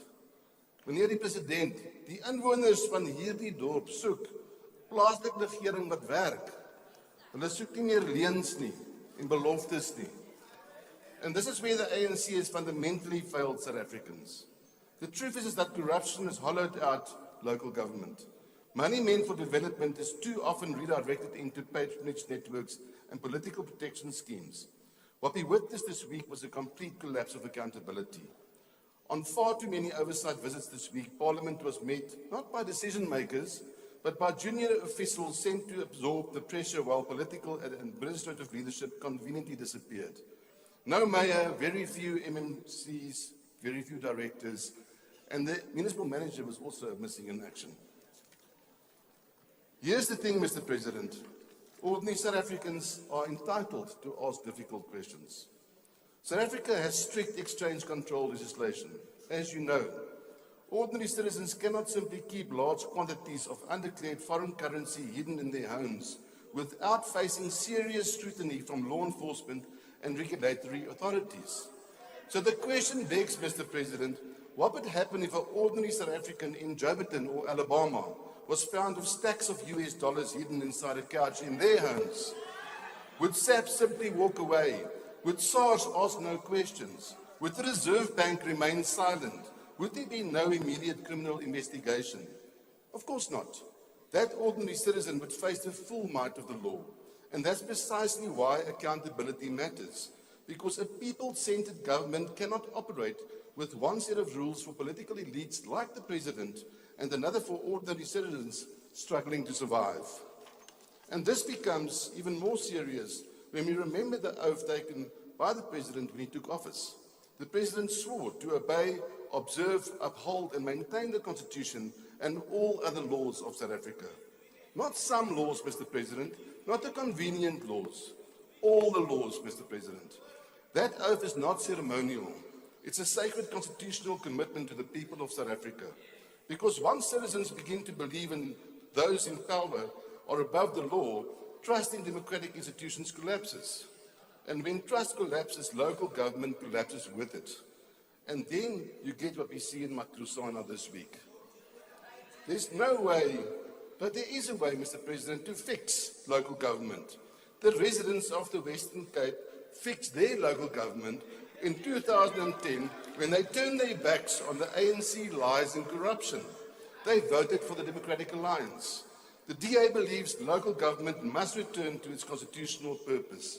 Serve communities, not politically connected cronies. Go and look where the DA governs. And yes, honourable members, the DA, we don't claim perfection, but we do demonstrate that clean audits, functioning infrastructure and better service delivery is possible. Honourable Farmer, you forgot to mention Beaufort West, which you guys broke. The Patriotic Alliance broke Beaufort West. And you forgot to mention how you are busy bizaing in Knysna. In the DA-led Western Cape, DA-led local governments continue to outperform because we understand a simple principle. Government exists to serve residents, not politicians. Unlike the ANC in the Northwest, the DA ensures that every cent collected from ratepayers delivers actual services. Premier Mogotsi, sorry, you said the ANC understands the challenges of local government. One would argue that the ANC created the challenges in local government. People-centered government begins when leaders stop protecting themselves and start delivering for the people who elected them.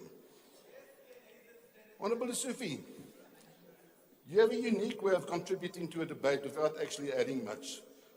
Don't fear the DA ministers that are doing so well. They're doing better in 20 months than what the ANC ministers did in 30 years. Go and check what your Amapanyazi is doing in Gauteng. That's fallen to pieces, and that's why you have to have the army sorting out the Zamazamas. Scores of community members have stood patiently in long queues this week to tell Parliament about how the ANC has failed. On the 4th of November, those same people will be able to queue at the election voting box. The people of Orkney, Stilfontein, Hartbeesfontein and Klerksdorp, you can make your cross for the DA and change. On that note of your cross, your time has expired. Thank you.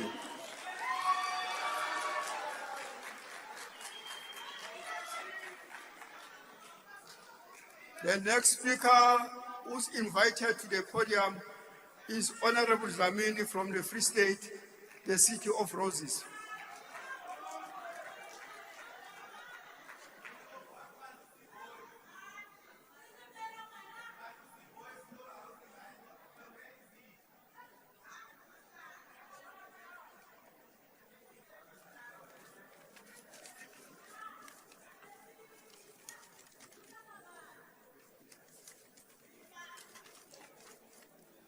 Ha ke o lebohe motsamaisi wa dipuisano Ntate Kgatebe. Ke dumedise modulasetulo wa NCOP, motlatsa modulasetulo wa NCOP, sephadi sa NCOP, matona a rona a teng le batlatsa matona, ditona kgolo tsa rona tse hlomphehileng tsa di-province, dikgosi le marena a rona re le hlomphile. Ka sehlohlolong re dumedise re be re hlomphe setjhaba sa Northwest ka kakaretso. Dumelang. Re kopane mona tsatsing la kajeno re le ntlo ya bobedi ya Palamente e bitswang NCOP tlasa tema kapo theme e latelang ho etsa bonnete ba ho aha mmuso wa selehae o beileng batho pele kapo batho ka hara ntshetsopele. Re tle re tsebe ho aha setjhaba se betere. Ensuring a people-centered local government towards building better communities. Re a laelwa ke tema ena, re le barongwa ba setjhaba, hore ho tsohle tseo re di etsang mosebetsing wa rona wa ho emela setjhaba ke ho tlisa ditshebeletso ho batho. Ke mandate wa rona wa mantlha. Ene batho ba rona ba lokela ho una ho tseo mmuso o di etsang. Re boele re laelwe hore ha re ntse re fana ka ditshebeletso ho setjhaba, re se ke ra kgetha nku ka pere. Hoba mmuso wa rona ho tloha 1994 ha ona mmala. Mmuso wa rona ke mmuso wa setjhaba ka setjhaba. Re a tseba re le mokgatlo wa African National Congress hore di teng diphoso tse etsahetseng tse ngata. Empa ha re counte diphoso tseo, re counta hore na ke eng se ntseng re di etse le hore re di lokisa jwang. Because what is important in life is not how much you fall, it's how many times you can rise and self-correct. Re lokela ho itukisa.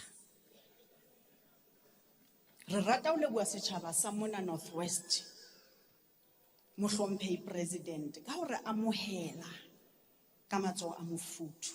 Ba sebetsa le rona beke kaofela, ba hlahisa ditletlebo tsa bona, ba hlahisa dillo tsa bona. Mme re a thaba hoba ba ikutlwetse hore le diprovinseng tse ding diphephetso tse teng, ditona kgolo di hlahisitse kwano hore na di tlo rarollwa jwang. Mme le monana provinseng enana ya Northwest, mohlomphehi president, re lakatsa hore ntate mopremere wa kwano o etse jwalo. Hoba Northwest ke e nngwe ya di-province tse nang le di-minerals and resources through mining. Re lebelletse hore ntate premier le kabinete ya hao, di-mineral resources tsena ha di benefite batho ba Northwest.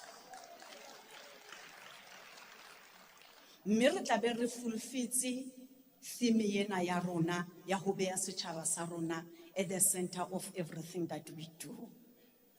Setjhaba seso, ke lakatsa ho hlalosa hore mmuso o tshwana le lelapa, moo nang le batswadi le bana le borakgadi le bo auntie.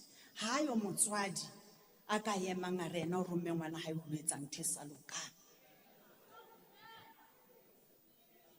Le ka re mmuso ntate Ramaphosa kapa o di-presidente tse tlileng pele, ha yo ya romme motho etsa ntho e sa lokang. Le wona mokgatlo wa African National Congress ha o ka ba wa roma batho lo etsa ntho tse sa lokang. Ke dikgetho tsa rona re le batho ka matla re a adingweng ho emela setjhaba re etsang dintho tse sa lokang. Mme ke sona seo re le African National Congress re lokelang hore re se hlaole, ebile re eme ka maoto hona jwale hoba re ka hong botjha ya mokgatlo wa rona, re ka hong botjha le kopano le ntshetsopele ya mokgatlo wa rona, re lokisa dintho tseng. Ha re ka ke ra di etsa re le bang, re tlo di etsa le lona setjhaba sa rona se hlomphehileng. Re a le hloka. Dimasepala tsa rona mohlomphehi mo president di aparetswe ke mathata a ho se sebetse hantle. Le baetapele ba tswang parlamenteng, president le kabinete ya hae, premier le kabinete ya hae, le etse ditshepiso ho batho.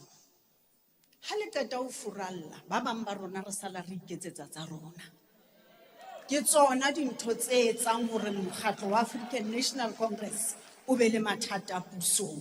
Mme ke tsona dintho tse re lokelang ho di hlaola. Bo ntate Premier ha re sebetseng ka matla le bo mme Premier ho lokisa dintho tseo. Setjhaba sa rona ha se tla hlotse se lakaditse ho utlwa ditshepiso, se batla ho bona diketso e leng ditshebeletso.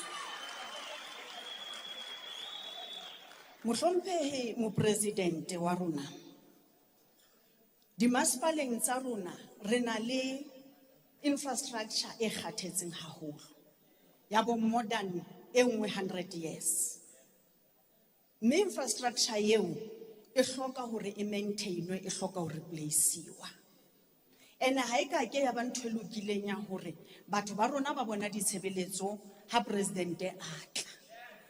It's very bad and sad, because a se sona se re se rongweng re lo se etsa re le barongwa ba mmuso. A ke re tloeleng ho senya naha ya rona re mpe re bolokeng hoba kaofela ha rona re a e hloka. I'm alive for the fact that the municipality has limited tax base, low revenue collection, and substantial debt. But these challenges need to be addressed through collaborative innovation, political and technical leadership. Haika ke ya re administration be sebetsa against political deployment, kapo political office. That is so bad. Re lokela ho sebetsa kaofela re etse chain ya mmuso ena kaofela ye moraro e re nang le yona e leng mmuso wa kakaretso, mmuso wa di-province le mmuso wa selehae. Ha re ka ra sebetsang kaofela re atameditse setjhaba sa rona, ha re ke ra hlolwa ke letho. Yes, ke nnete, ha re ke ra kgona ho ba fa tsohle tse ba, empa batho ba rona ba batle dintho tse kgolo, ba batla dintho tsa mantlha e leng ditshebeletso only.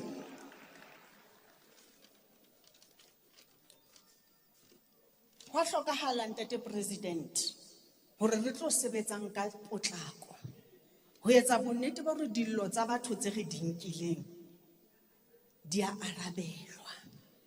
Mme ha di arabelwe hona jwale, empa di arabelwa ho tloha hona jwale ho isa ka ho sa feleng. Mining is the cornerstone of Northwest Province economy, generating over 50% of GDP and accounting for roughly 64% of South African platinum production. Empa re fumana ba setjhaba sa monana mookamedi e le sona se sa sebetseng ka bongata. Potso ke hore na di mine tsena di hirile bo mang? Ke tseo re lokelang ho se lokisa ntate Premier le kabinete ya hao. Hanke ke hlalose ka puo e le utlwisisang setjhaba seso hore ha hona nnete ho seo bahlomphehi ba bang ba se buileng mona ka hore mo DA e busang dintho di lokile. Ha hona nnete moo. Re tswa Western Cape mo ho dulang batho ba bo rona ba tshwanang le nna le lona. Maemo a bona a mabe ho feta a Northwest.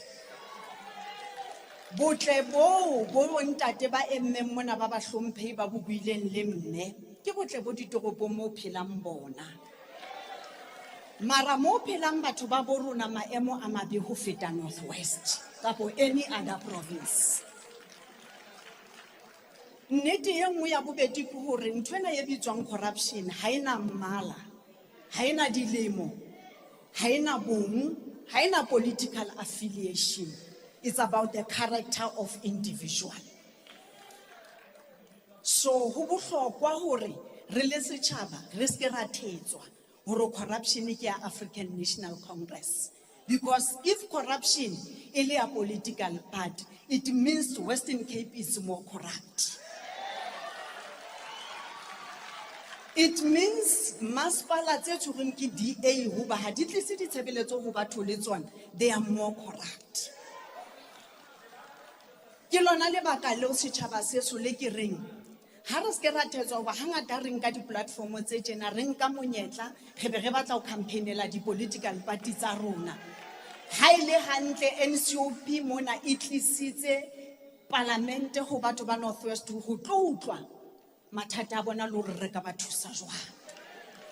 As to batho ba mona ba tla voutelang, ke bona ba tsebang. Ebile ke bona ba tsebang ba batlang. It's not upon us ho re lokela ho etsa mosebetsi wa rona wa ho ba di public representative re be re ba thaothela hore voutela ka di 4 tsa November. Because re a ba thetsa.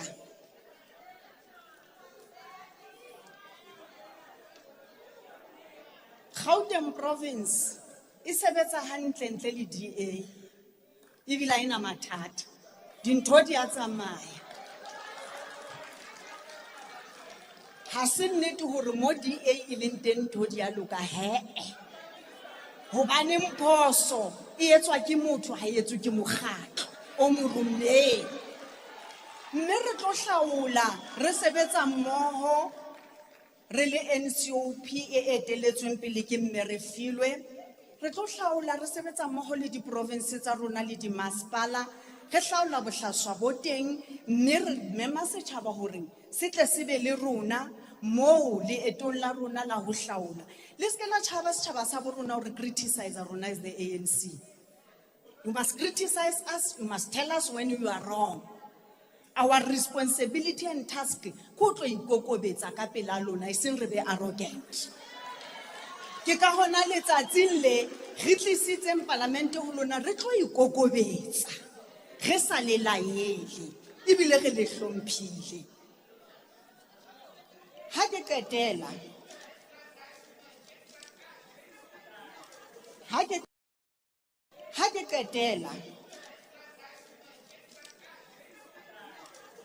qetela motsamaisi wa dipuisano ke rata ho insura Order, honorable members. Order. Ha ke qetela ke rata ho netefaletsa mohlomphehi mo president wa rona le ditonakgolo tsa rona tse eteletseng di-province hore rona re le ntlo ena ya NCOP re ikemiseditse hore re tlo sebetsa le lona re le tshehetse ka hohle ka mokgwa le ka kgonang. Re kopa le lona le re atomele ha mmoho le bo majoro ba rona di-districting le di-masepaleng. Re tlo etsa bonnete ntate president ya hore oversight yona ke ntho re tlo etsa until the end of this term. Bophelo ba rona re le NCOP mme re filwe o itse ha e sa le ho dula ka hara chamber empa e se le ho tla bathong. Jwale re le NCOP hobaneng re ditsebe le molomo wa batho ba Afrika Borwa ba di-province le di-masepala.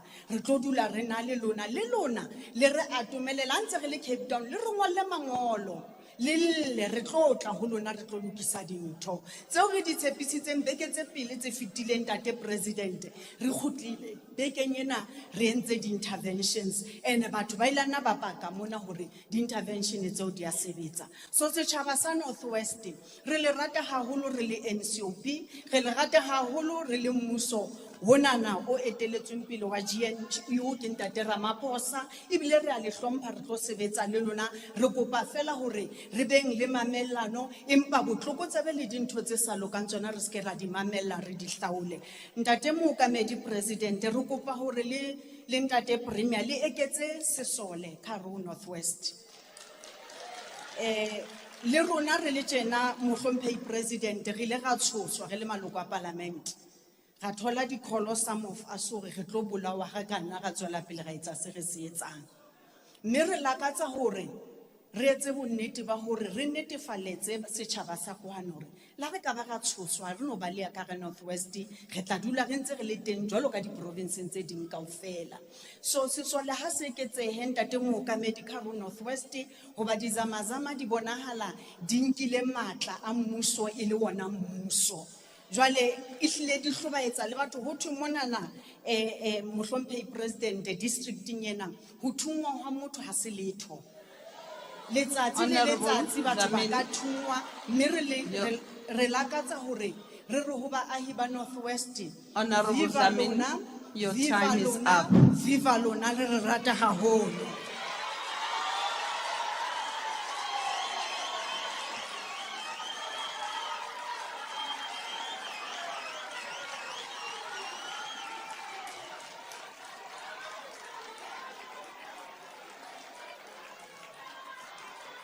Order, honorable members.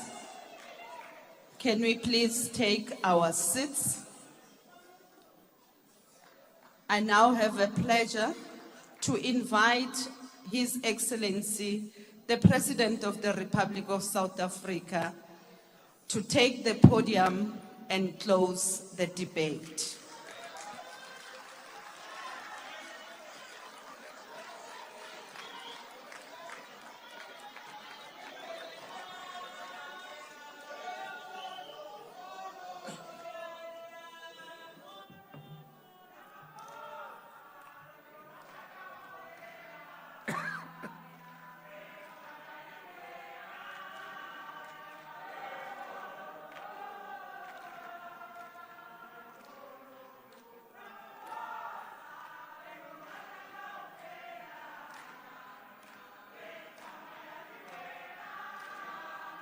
Thank you. Thank you. Thank you.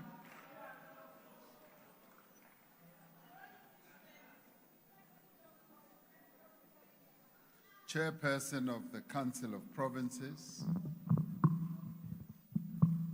Deputy Chairperson of the Council of Provinces,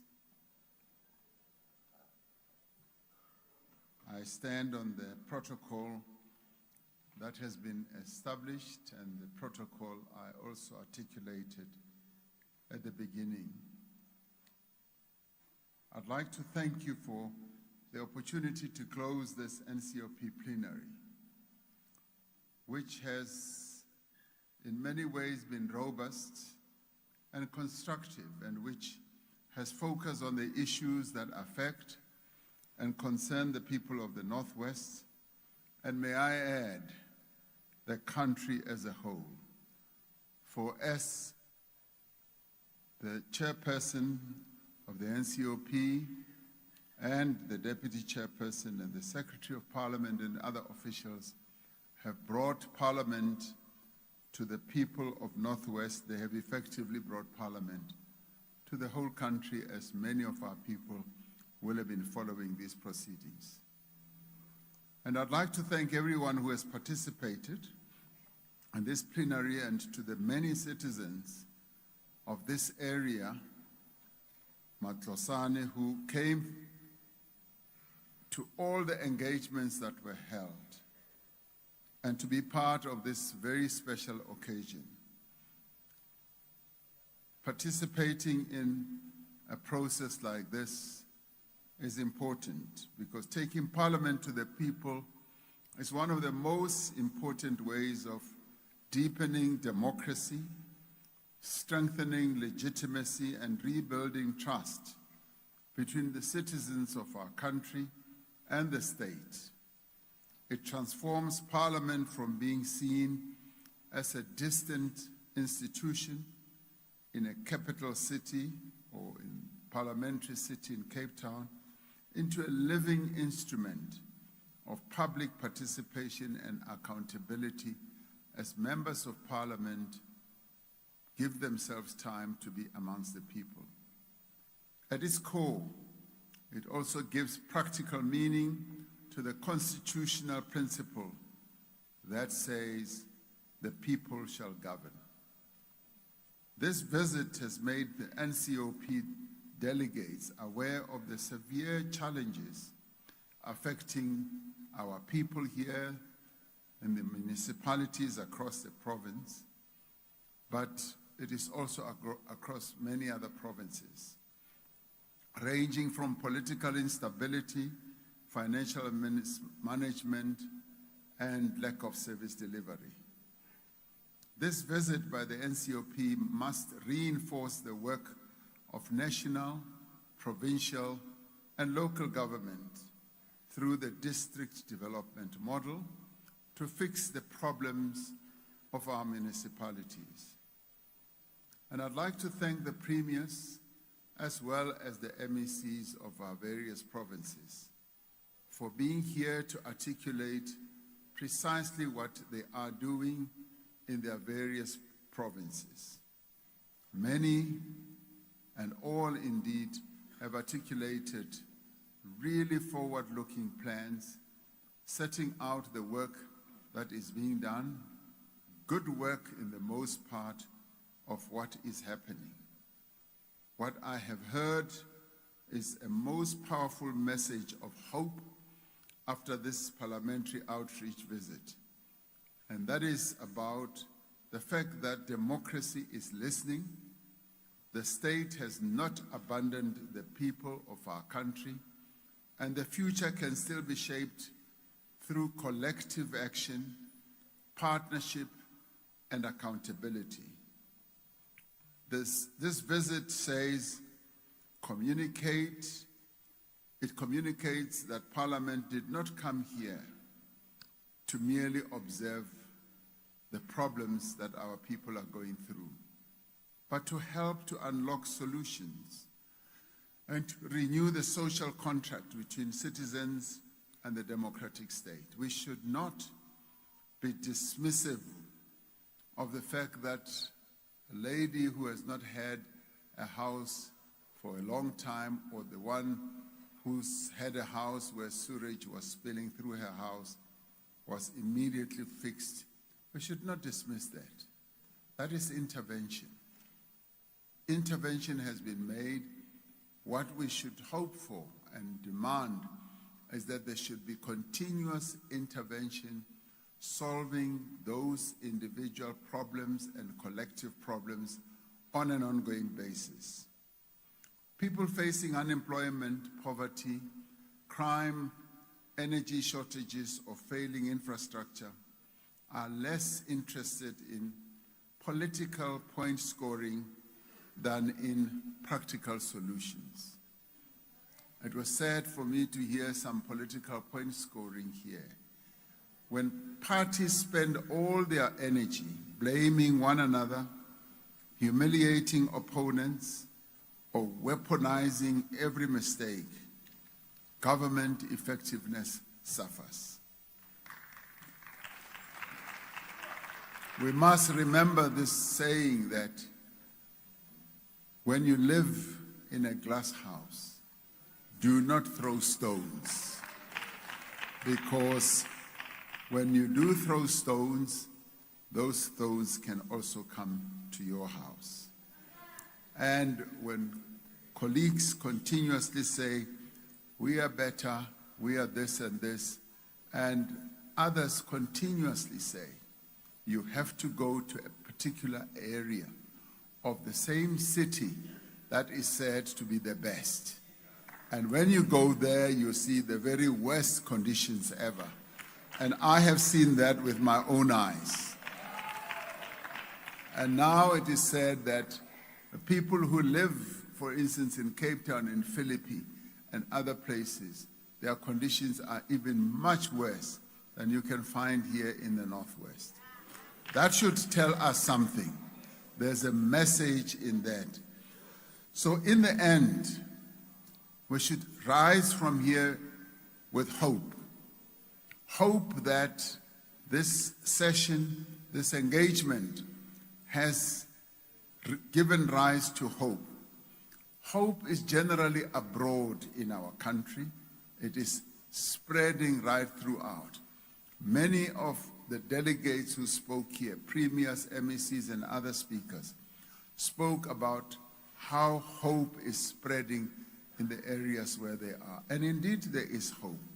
So we should speak about the hope, because for our people, we should say, the coming of Parliament here means that your voice matters. Your voice is being heard. Also, government still has the capacity to change lives, and communities should be partners in development. Now, South Africa has overcome bigger challenges before, and we intend to continue to do so. We have a big challenge of jobs. The creation of jobs depends on an increase in investment. We need to see more and more investment coming into our country from local firms, from offshore firms, but also we need to create spaces for those who want to do business so that they do business and increase investment from which we will derive growth. Our investment drive is yielding significant results as it is. Over the last 5 years, a total of 634 billion rand of investment has been pledged, and a lot of it has now already been spent on projects. At the 6th South Africa Investment Conference, and let me pause and say, one of the things that many people don't realize and should really, really applaud is that soon as we started holding our own national conference for investment, our provinces, one after the other, started holding their own investment conferences. And at those investment conferences, they have been able to garner a lot of investors who have pledged to invest in the provinces as well. So in that regard, I applaud the premiers. I truly applaud our premiers for taking forward the vision that we have had, that there should be localized investment commitments, localized investment going into various projects. I welcome that. And when you agglomerate all those commitments, and when you agglomerate the various projects that are ongoing in our country, we can safely say that South Africa is becoming and is going to lead in becoming a building or a construction site. You see it all over. I go to the Eastern Cape, I see construction. I go to KZN, I see that construction. I go to Gauteng, I see new cities, literally new cities being built, and I see tremendous infrastructure projects. And I go to Northern Cape, I go to many of our provinces, and I see that. It is the result of the work that is being done by our premiers, by our provincial councils, our MECs, and I want to applaud them for all the work that they do. And I will give you a round of applause, even if I'm alone. So at our investment conference, we raised quite a lot of money, but coming to where we are, at the 6th investment conference, companies pledged investments totaling 30 billion into renewable energy and mining in the Northwest. And when you combine it with what the province is raising as well in investment, it is higher. The 1 trillion that we have allocated to infrastructure over the next 3 years will increase economic activity and create jobs, both directly and indirectly. One of the critical industries for the Northwest is mining, which correctly accounts for about 52% of the GDP of this province. And obviously, the Northwest is the platinum province, is where we get the most of the platinum in our country, although Limpopo also shares as that. Where we have seen a decline in production in other areas, mining still remains a mainstay for us. That is why we have dedicated resources to further exploration for our mineral resources, because Northwest is a mineral-rich province, but the whole of South Africa is mineral-rich. That's why we are dedicating money from the fiscus for exploration so that we can open more mines and add value to the country as well. We're focusing on building the agricultural sector by releasing state land for agriculture and providing more support and funding for emerging black farmers.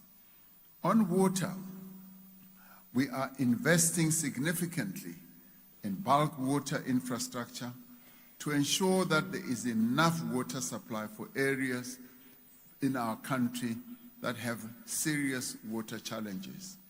The National Water Crisis Committee is providing support to municipalities to ensure that they are able to maintain their water infrastructure and ensure supply of quality water to all households and businesses in our country. Premier Zamani Soul gave a proper account of how far our country has moved from where we were in 1994 in the most statistical way, to say we have moved forward.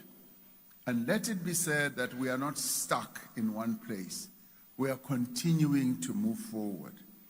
That's 8% or so of people in our country who do not have electricity. ESCOM is rolling out to all those. Those areas that do not really have water, we are working on that. And we are working to improve the road network and infrastructure in our country. Yes, what has held us back is the focus that we placed on the social welfare of our people. 61% of our budget goes to social welfare.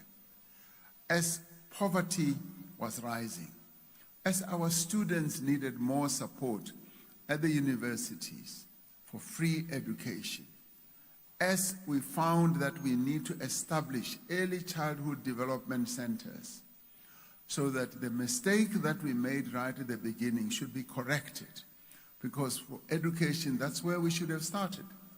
In 1994, early childhood development, formalize it, put it under basic education rather than put it under social development. Now, we are turning that wheel, and we're delegating, or we're committing more money. As we face COVID, we needed to support the livelihoods of our people and had to allocate 54 billion rand just for that. So what that led to is an increase in social welfare, a decline in the more important investments that we should put in place. And we also declined, truth be told, on defense spending, on supporting the police. Now we are correcting all those programs, or those challenges or problems. And we are moving forward. We are moving forward in quite a determined way.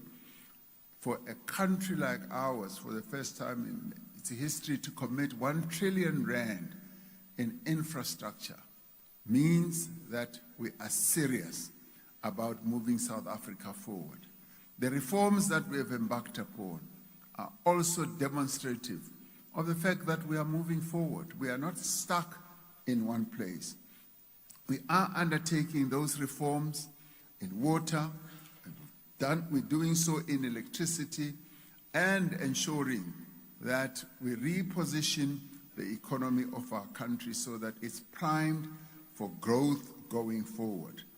Those areas that still have load reduction, where there are still challenges for electricity, are areas that ESCOM, together with the Ministry of Electricity and Energy, are working on and ensuring that we rid our country not only what we've done well with load shedding, but also with load reduction.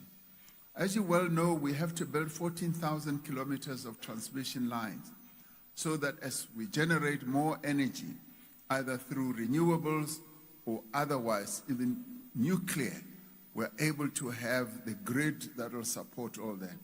That is going to require almost 400 billion. So all those projects are projects that we are working on. We are pushing ahead and restructuring the various areas that drive the economy of our country.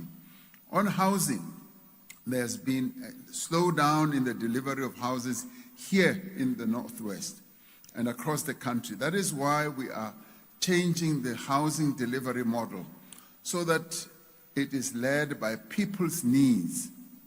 We've built almost 4 million houses, and we've slowed down for all the reasons that I set out.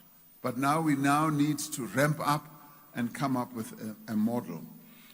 On roads, a significant portion of our infrastructure, and I heard complaints that potholes are replete throughout the country. That is true. And now our Sandral, which is dedicated to building roads, and also we need to now build our roads at provincial level as well as local level. We're focusing on that because a country that does not have roads will never grow its economy. And that is why they say, if you want to get rich, the Chinese say, if you want to get rich, build a road. And that's what we are now focusing on. On crime and safety, we are putting in place a dedicated strategy to tackle organized crime and to dismantle the criminal networks that are driving much of the crime in our country. And we're focusing also on illegal mining, including here in the Northwest. And Premier Lusufi talks positively about how the SANDF has helped to eliminate mining, illegal mining in Gauteng. Yes, we will bring the SANDF here as well, so that it can come and help. We didn't speak much about education, and education being the bedrock of what we need to do to improve our economy. We must ensure that young people have the skills that they need to find jobs. There's been a mismatch between the skill base of our young people and the jobs that are needed in the economy. So we are solving all that. We are undertaking an overhaul of the skills development system. And this includes strengthening the CETA system and reviewing it, and the National Skills Fund. We're working to ensure that our TVET colleges are more closely aligned with industry and with the provision of workplace experience. Here in Northwest, we should have a university that just focuses on mining. That's what we need. And we will be looking at that as well. Where the economy of the Northwest province, the GDP is 52%, we need to be generating on an ongoing basis, in a massive way, the skills that we need in those mines, metallurgical skills, engineering skills, environmental skills, and mining skills as well. We are expanding and investing in early childhood development. I've touched on that. We haven't spoken about health. We're going ahead with the preparations for the NHI strengthening so that it can strengthen our health system. And that is a given. It is going to happen. Whether people like it or not, we cannot continue having a health system that is underpinned by apartheid of the past. We must rid our country of all vestiges of apartheid so that our people can have the better life that they were denied. We have also committed to a construction and refurbishment of our hospitals. On governance, the key effective development and service delivery is a government that is clean, capable, and developmental. We have to make changes at the local government level. That is a given, and I'm glad that there's commitment that the white paper process should move ahead and we should finalize it as quickly as possible so that we can reform our local government system. So I leave this community with renewed conviction that the future of our country is not hopeless. We have seen the resilience of our people. We've seen the determination of our young people as well, and the wisdom of our elders, and the courage of communities that continue to strive for a better life, even as we face immense challenges. Parliament, in the end, has not come here merely to listen and depart. We come as representatives of the democratic nation, determined to ensure that the voices of the people must shape the priorities of the state. Now, the road ahead may be a difficult road, and it will be difficult, but the story of our nation has always been one of overcoming adversity through unity, through courage, and through collective effort. Now, if we work together, ha re ka sebetsa mmoho, re tswele pele re sebetse mmoho, re hlotse apartheid ka ho sebetsa mmoho, kaofela rona. Le bao ba ne ba le di-advocate tsa apartheid, kajeko lena, ke bona ba re jwetsang hore le rona we were anti-apartheid. We accept that, but we work together to bring apartheid to an end. We must now forge ahead, working together as government, business, labor, civil society, and our traditional leaders and communities. There is no challenge that is beyond our capacity to solve. What has happened here through coming as the NCOP has also given me a lot of courage that the national dialogue process, which is going to go ahead in earnest, is also going to be well received, and our people will engage in that process with a great deal of enthusiasm, and our people will come forward and articulate their views, their fears, and their hopes. Hope is not the denial of our challenges. Hope is the belief that together we possess the strength, the wisdom, and the determination to overcome those challenges.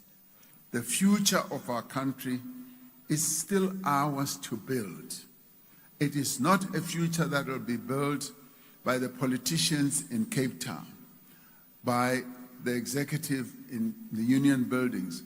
It is a future that belongs to all of us, and that is why we say we must work together. When our forebears ended drafting the Freedom Charter, they said these dreams and aspirations we shall work for side by side until we have won our total freedom. That is what we should be saying. For these challenges, we will work to eliminate them, to solve them, until we have won that hope of the South Africa of our dreams. So thank you very much. It's been a most fruitful day being here. Ke a leboha.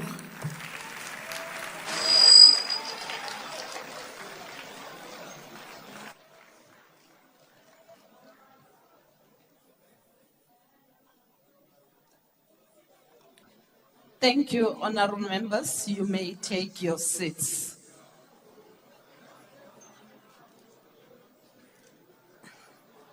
Order, honorable members. Please, let's take our seats. Honorable members, this marks the end of our visit in the province of Bokone, Bophirima. As the President has already stated in his opening remarks, we will be taking the issues from the people here back to Parliament, to the provincial legislature, as well as to the Council of Matlosana.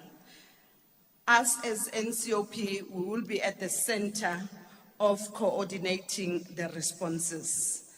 We will come back to report to the people as part of ensuring that the matters they raised are attended to and ensuring government accountability. We want to thank many people who contributed to the success of this program. The staff who began conducting research and visiting the area to collaborate in work with local officials, the MPs who undertook oversight visits in various areas in preparation for this important gathering. The people who guided us on the issues they wanted tabled and considered. Our civil society groups, the service providers without whom this visit would not have been possible. I thank in particular the permanent as well as the special delegates to the NCOP, the members of the Northwest Provincial Legislature, the President of Salga, and the leadership and administration of the City of Matlosana Local Municipality under the stewardship of our Executive Mayor and the Speaker, as well as our District Executive Mayor, and everybody who participated in the activities during this week. And above all, the community of Matlosana for their constructive participation and contribution in their program. And finally, with utmost humility, I would like to thank the President, our premiers, as well as the emissaries for joining us here today and outlining the imperatives of this program and what government is doing. Having said that, honorable members, that brings us to the end of our business today. May I once more request you to remain seated whilst the procession leaves the chamber. The House is adjourned. Thank you.